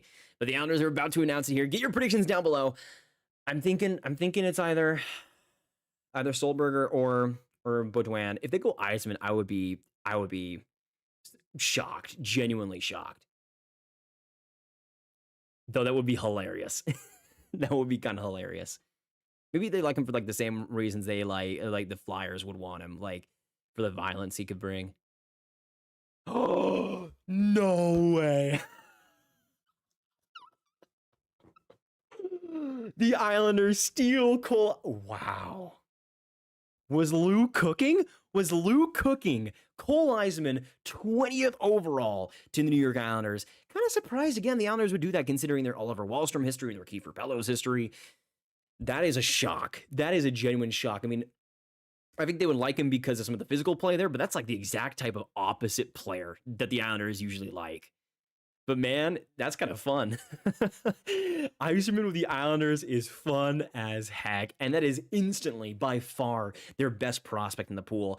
Ranked 10th overall in my board, Eiserman is a goal-scoring machine. That is what he's going to be known for best. The shot is electric, the ability to release it. If you get him the puck, he will make it work. No matter the position, no matter the area on the ice, his shot is lethal from any direction. He also brings some good physical play. He's somebody that along the boards likes to make an impact, likes to throw his body around. There are some times where I think he's a little bit raw in that category, and there are times where he just goes for violent hits that shouldn't be happening. But I do think that's something you can mold and give him a little bit more potential in. But those are really the two things going for him the most. I don't think you're going to be getting an incredible defensive player here. Not at all. That's going to be the big weakness of Eiserman's game. But I do love the offensive potential, the power play ability. He is going to be a monster. If you get him alongside a guy like Barzal, those two on the same line. Eiserman, Horvat, Barzal. Cooking. Lou Lamoriello. Who let this old man cook? What a selection for the New York Islanders. 20th overall is brilliant. And now we go on to the Montreal Canadiens. Oh, Eiserman stolen from under them. Let me know down below now. Who do you guys think is going to be the pick? I mean, I would have gone Igor Chernyshov, but he's a left wing. And I just think because they've already selected Demidov, he's not going to be the pick there, but maybe they prove me wrong. I feel like Greentree makes a lot of sense now. Greentree makes a lot of sense for the Habs. Right wing, unbelievable power forward game. He's someone that has some issues skating wise, but I think of how much Montreal's prioritized play drivers. You could get away with Greentree being this complementary piece. I feel like Greentree, I mean, now with Eiserman off the board, Greentree is my best player available. He was 15th on my board. With Eiserman gone at 10th overall, Greentree now is the next up. In terms of my best players available now, it goes Greentree, Chernyshov, Teddy Stiga, Stian Solberg, and Dominic Badinka, and then Michael Hage right after that. But let me know down below, what do you guys think Montreal is going to end up doing with this pick? And we'll see what happens. We will see what happens. Cole Eiserman, though, goes to the New York Islanders. That is a wild one. No chance was I expecting that. For him to 1, drop to 20th, that was pretty wild in the first place. But to him to drop to 20 and the Islanders to actually select him, never would have thought. Never would have thought in a million years. But maybe if the Habs want to maybe play Demidov on the right wing, maybe I could see Chernyshov there. If it's between Chernyshov and Greentree, I don't think there's much of a difference between those two guys in terms of overall impact. So I would be happy with either of them. Chernyshov might be maybe the better translatable, like pure power forward in terms of physical play. I mean, that's a lot more of his brand is that physical play, while as Greentree just uses his body very well, especially to protect the puck. But it just depends on what you want. If you're Montreal, let me know in the comments down below. Let me know in the comments down below what you guys would think, because would you rather want the more pure power forward in Chernyshov or maybe the better play driver in Greentree? But who knows? Who knows? I feel like I would go Greentree if I'm Montreal, just because it's a little bit more easier as well to just place him on the right wing immediately. But Chernyshov, I would not be mad at either. I mean, Michael Hage, too. I would not be mad with Michael Hage at all. Michael Hage, you could absolutely make the case for it to be the pick here. If it's between any of those three guys, I'm happy. I'm genuinely happy. Like, Demidov already, no matter, they could pick friggin' Bungus Bongus 21st overall, and as long as they pick Demidov at 5, I'm fine. Come on, Montreal, pick Bungus Bongus. Can we get some Bungus Bongus love in the chat right now? You know, Bungus Bongus out of Belarus. The Belarusian stud, Bungus Bongus. Big 6'7" 250 pounds. Up and comer in the WWE, but you know what? He's choosing hockey to play in Montreal. Genuinely, though, I do not care. I do not care. They've selected Demidov. They've done all that I've wanted them to do. I would take anybody if I'm Montreal. Genuinely anybody. I still think Emil Hemming, also underrated. Talked about this as Montreal's pick when they still had 26th overall. You got the TPS connection there with Slavkovsky. Montreal will know if they want Hemming or not. And I think I would not surprise me to see him being the pick here at 21st. We'll see. Don't count out Hemming. Don't count out Hemming. Bungus Bongus, let's go. Hey, KGM, you're a good dude as well. It's good to have you in the chat. Appreciate the love. It's good to have you here in the chat as well. Congrats on 76K subs. Thank you, Ryan. It's great to have you. You were the first one to comment on this stream, so appreciate that a lot. Okay, Montreal's pick is in, folks. Get hyped. We're about to see what's about to happen here today. Let's see. Who is it going to be? Who is it going to be for Montreal? 21st overall, Ivan Demidov. And at 21st, they will go for... Oh, Michael Hage. Okay. I like that pick quite a bit. I mean, Demidov and Hage, that is two really solid offensive forwards. Hage is somebody that wasn't as high on my board because there are times where I'm kind of a little bit lacking defensively, and I don't think he has the greatest speed in the world, but he's someone that, man, I mean, the deeks, the one-on-one ability, he's kind of like a budget Seneca to me, and somebody that could play center if you really need him to. He's somebody that brings a lot of good individual talents, especially on the rush, is incredible. He's someone that can play up the ice very well, though, especially in the defensive zone. He might not have the best ability overall, but I think he's very good at spotting outlets, at being able to create up the neutral zone, and being able to provide a good baseline amount of skill. And I think for Montreal, at 21st overall, that's a really solid pick. You bet on high upside, and Hage is high-end upside. That is a great pick for the Habs. Let me know down below, is this a win or a loss for the Montreal Canadiens? I would love to hear your thoughts.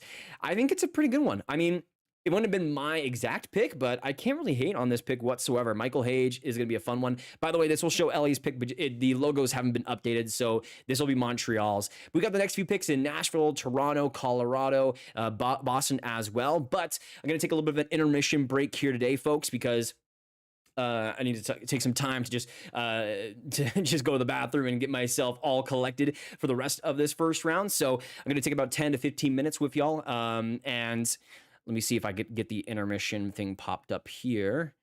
Yeah, so this should show all of the picks so far. There we go. All right, perfect. Okay, so I will see you guys in a few minutes. Put it on your timers, like 10 minutes or so, and I will see you guys in a little bit.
All right. Mike should be back on now. I don't know if it actually is. Let me double check. We should be good to go. I probably missed, like, Connor McDavid was probably traded while I was gone. And, you know, I would not be surprised. I would not be surprised one bit. Okay, let me now see what I've missed here. Oh, is Nashville not even picked yet? What? Has Nashville not even picked? What is going on? Okay, they have picked. Oh, who is this? Is this Igor Shurin? No. No. This can't be Igor Shurin. I forget what he looks like. Is this Igor? Am I going crazy right now?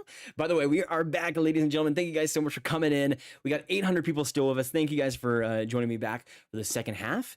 I'll be tuning out at about 9 p.m. Central. But we'll go through all the picks as we come before that. Yeah, Igor Shurin at 20. Wow, a 22nd overall.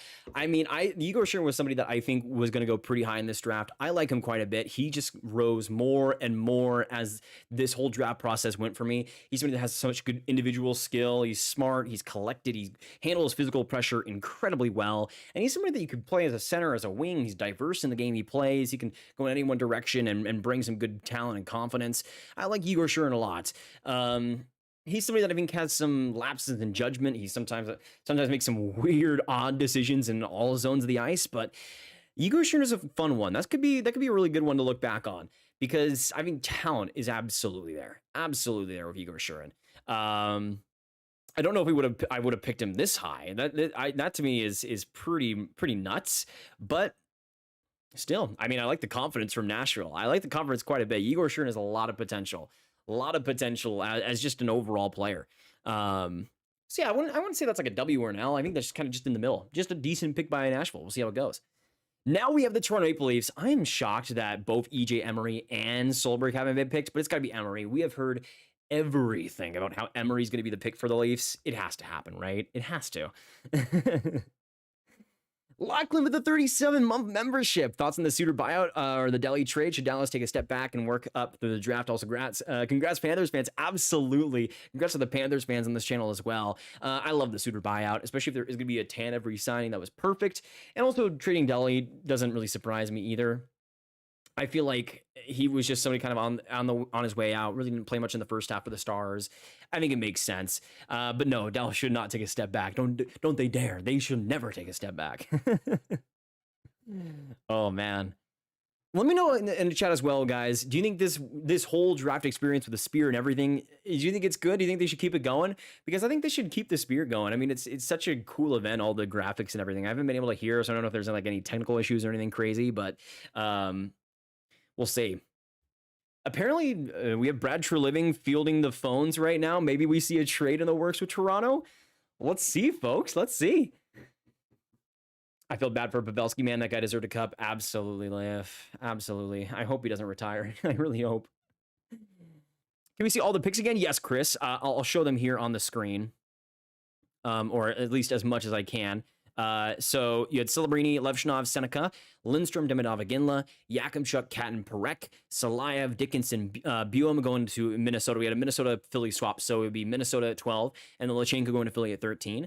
You got Helenius as well at 14, Michael Brandsegg-Nygard at 15, Juracek 16, Parasek 17, Boisvert, Connolly, Eiserman, Hage, and then Igor Shurin. By the way, Michael Hage as well with the Montreal Canadiens. That logo isn't updated, but Hage is a Hab, which I think is a very good one.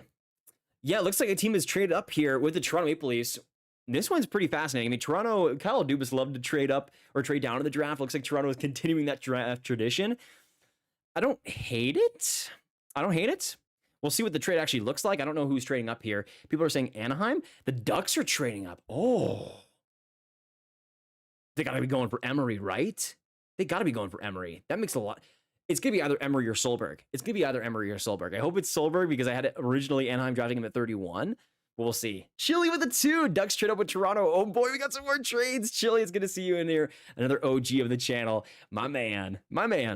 Habs are big winners so far. Absolutely, Richie. This might be one of the best first rounds I think I've ever had, honestly. Okay, so the Ducks get 23rd overall in the draft for 31st and 58th overall. I like that for both teams. It depends on what the Ducks actually pick here, but I think they're going to go for a D. I think they're going to go for a D, honestly. I like this for Toronto, though. I mean, I think they need just more in that prospect pool in general. I think they need to get more. And at 31st, I don't think there's a huge difference between then and now, especially if they were to get like a Dominic Badinka or a Charlie Ellick or something like that. We'll see here, though. We'll see. This really all depends, though. My feelings on Anaheim's side on who they actually pick. Because if they go completely off the board, then I don't know. Yeah, Kings pick originally. We'll see. Oh boy. Martin, no Martin trade. Even though there was the talk of him going to Nashville, that's not going to happen. That's definitely not going to happen. I don't know if I'm tweaking, but it seems weird that Utah was booed. Thankfully, Morello's gone. Yeah, that was strange. Maybe the Golden Knights fans are already trying to start that rivalry up, which honestly, fair. I love the presentation in the Spirit. Too bad it has to air on ESPN. I'm watching the Sportsnet feed, so I don't know if it's bad or not on ESPN. Where do you think O'Reilly will go as I'm a London native? Also, I think Dickinson is the next coming of Burns. I mean, at 31st overall, I could see the Leafs taking him. Like him and Cowan. I'm just saying that those two would be pretty fun to be together in the NHL on top of being teammates already.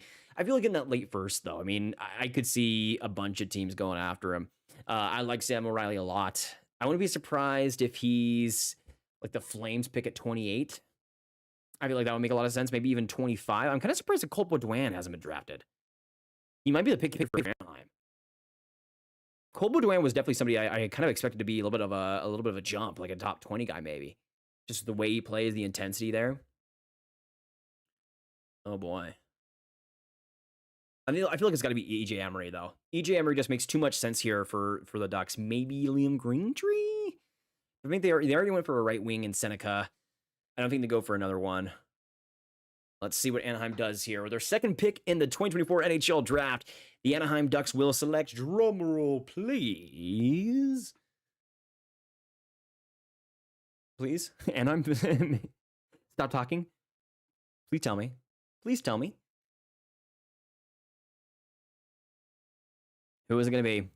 Oh, they're going to somebody else to announce it. Great. Cool.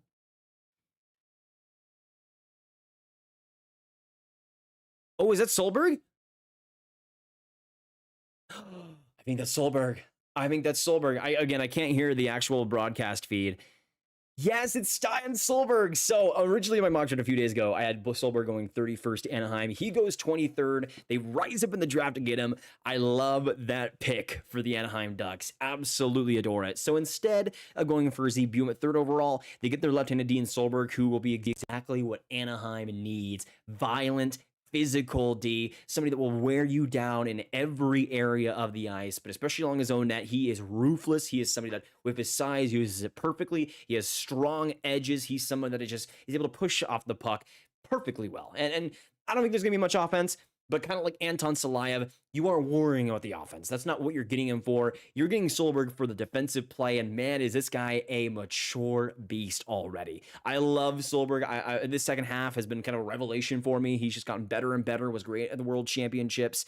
He's someone that could be really, really solid. I don't know how much more he is maybe than like a 4th defenseman, but he's a pure defensive guy, and man, is he going to be a good one for the Ducks. He's going to be a scary one. Very, very scary one.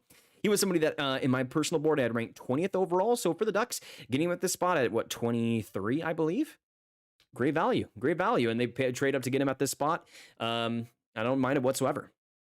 And again, trading pick and the logos aren't changed, but that is Anaheim with the Solberg pick at 23. Now we go into Colorado. I had Dean Letourneau at this spot, but you got Igor Chernyshov still available, Liam Greentree. There's still a few options here, but we'll see what happens. Oh boy.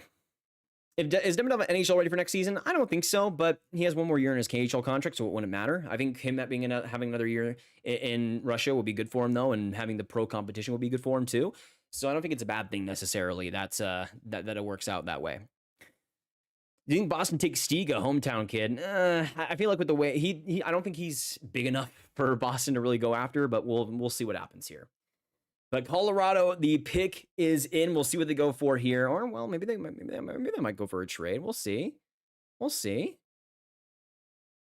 Colorado, though, has a ton of options. I mean, Dean Letourneau is somebody that I've already mocked to them, but I think Igor Chernyshov could be incredible. I think he'd be awesome there as a complimentary player. Greentree as well would be cool there. If they go out and get Teddy Stiga, I'm going to be real mad because that would be a fantastic pick. Oh, a trade alert. Who's coming up? Another trade. Another trade. What is it going to be? What is it going to be? Colorado. I would imagine trading back in this draft. Interesting. Who's trading? Who's getting it done? You guys are saying Utah? Oh, Utah? So Utah acquires 24th overall for the Avs, 38th, 71st, and second round pick in 2025. Holy crap. That is a lot for the Avalanche. That's honestly not bad. That's not bad. You get a third round, you get the 71st pick in this year's draft too, and a second round pick for next year. The Rangers pick isn't going to be all that great. Granted, that's going to be something to look out for. But Utah at 24, they rise up in this draft. That's surprising. I think they have to go for a D. They got to go for Emery then. They're going for Emery. They're going for Emery. They have to go to Emery. Maybe Badinka, but they already went for TJ Ginla before. I feel like this is a guarantee. This is a guarantee that they go with D. They're looking at Emery. They're looking at a Badinka. Maybe a Charlie Elick. Outside chance maybe Charlie Elick. I mean, maybe not so much outside, honestly. Elick could be the pick there. It's got to be for a D, though. It's got to be for a defensive D. Emery, I think, makes the most sense considering he's right-handed. I think they could use that in their system. There's a reason why I predicted them to draft Carter Yakimchuk originally. Ooh, baby. What are you guys thinking? What are you guys thinking? What was the trade, guys? So Rara, Utah jumps up to 24th overall for, I think, 38th, 71st in this draft, and the Rangers' second-round pick next year. Those picks go to Colorado now. I would be... If they went for another winger, I mean, maybe they're just going best player available then. But, like, I don't know why they'd rise up in the draft so much if they want to go for another winger. Because I think there will be those guys available at 38, like a Teddy Stiga, perhaps. But I don't think they need more forwards. I mean, their forward group is kind of stacked. Like, Iginla was even the thought of drafting Iginla was like, oh my gosh, really? Like, another good forward? Their top 9 isn't ridiculous. I mean, you got Keller, you got Schmaltz, you got Cooley, you got Geeky, you got Michelli, you got Krause, you got Gunther, you got Ginla now. Like, it's insane. It's genuinely insane what they have. By the way, we're 7 likes away from 600 today. Thank you guys so much for all the support on this stream, all the donators as well. You guys have been killing it today. Thank you so much for your support. It's been awesome this stream, and of course, we're going to continue for the next couple minutes, seeing what who Utah will end up picking, and then probably after that, we'll have to end for today. But tomorrow, I'll be making a whole big video talking about every team's draft and who I think gets off the best. We're going to be grading every single pick and going through who I think wins and loses this draft the most. That'll be tomorrow's video. Who do you think the Rangers are looking at? I think Ryder Ritchie makes a lot of sense. Dean Letourneau potentially could be a pick there too. It's gotta be a defense. It's gotta be a D. It's gotta be a D. Colorado trading with their hated rival with whom they have so much history, the Utah Somethings or others and others. Yeah, pretty much, Chris. How dare they? How dare they? Utah making it up for not taking Buem? Maybe, Willie. I mean, if they're gonna go for a D here, that would make sense. I really like the picks that Montreal did tonight in Demidov and Hage. Thank you, Hughes, for doing it. I mean, great picks. Fantastic picks for Montreal. I think, considering everything, about as good of a first round as you could have had. Still, maybe Demidov and Eiserman would have been even better, but Hage is still a pretty excellent offensive piece. We'll see here, though. I would be out of my chair if they actually select another forward here. I don't know why they would. Maybe they just want to have like 4 lines of top 6 guys. Maybe. Maybe that's what they do. Is that Baudouin? Who is that? Cole Baudouin, another forward. Utah is stacking up all the forwards they possibly can. I am shocked, but I love Cole Baudouin. You guys know I love Cole Baudouin. That is my absolute boy. I ranked him 25 in my rankings, and he comes in here at 24 to Utah. I mean, he is just a busy bee, man. One of the best forecheckers in this draft. Big, heavy, simplistic game. Like Michael Brandsegg-Nygard, a little bit more physical, a little bit more intentional with the way he plays physically. He's somebody that isn't there to score goals. He's there to create. He's there to create pressure and make the defensive team's lives just the worst thing in the entire world. That's what Cole Baudouin is there to do. And in Utah, as a third line, middle six piece, he's going to be doing exactly that. I mean, at 24, I don't hate it. I think, again, prospect pool wise, I think needed to go for a D, but I don't think it's the worst pick in the world at all. That's going to be a really fun player and the fan favorite in Utah, and that's going to be one heck of a player to go against if you're a defenseman. It's going to suck if you're going against him because Cole Baudouin brings a lot to the game there.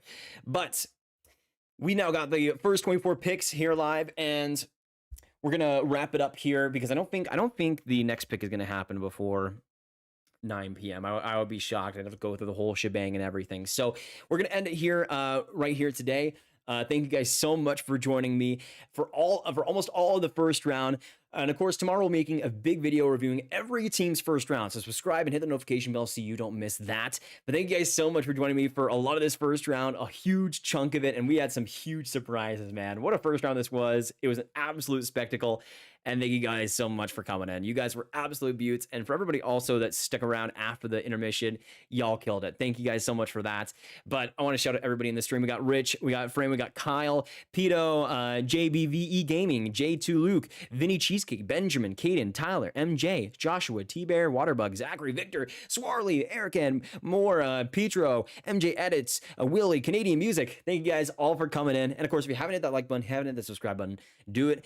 And of course, you will not regret it. The best content coming out for the draft and more, and free agency as well. You won't want to miss all the content there. But I will see you guys in the next one. I hope you have a fantastic rest of your day and fantastic rest of the draft. And I will see you in the next one, folks.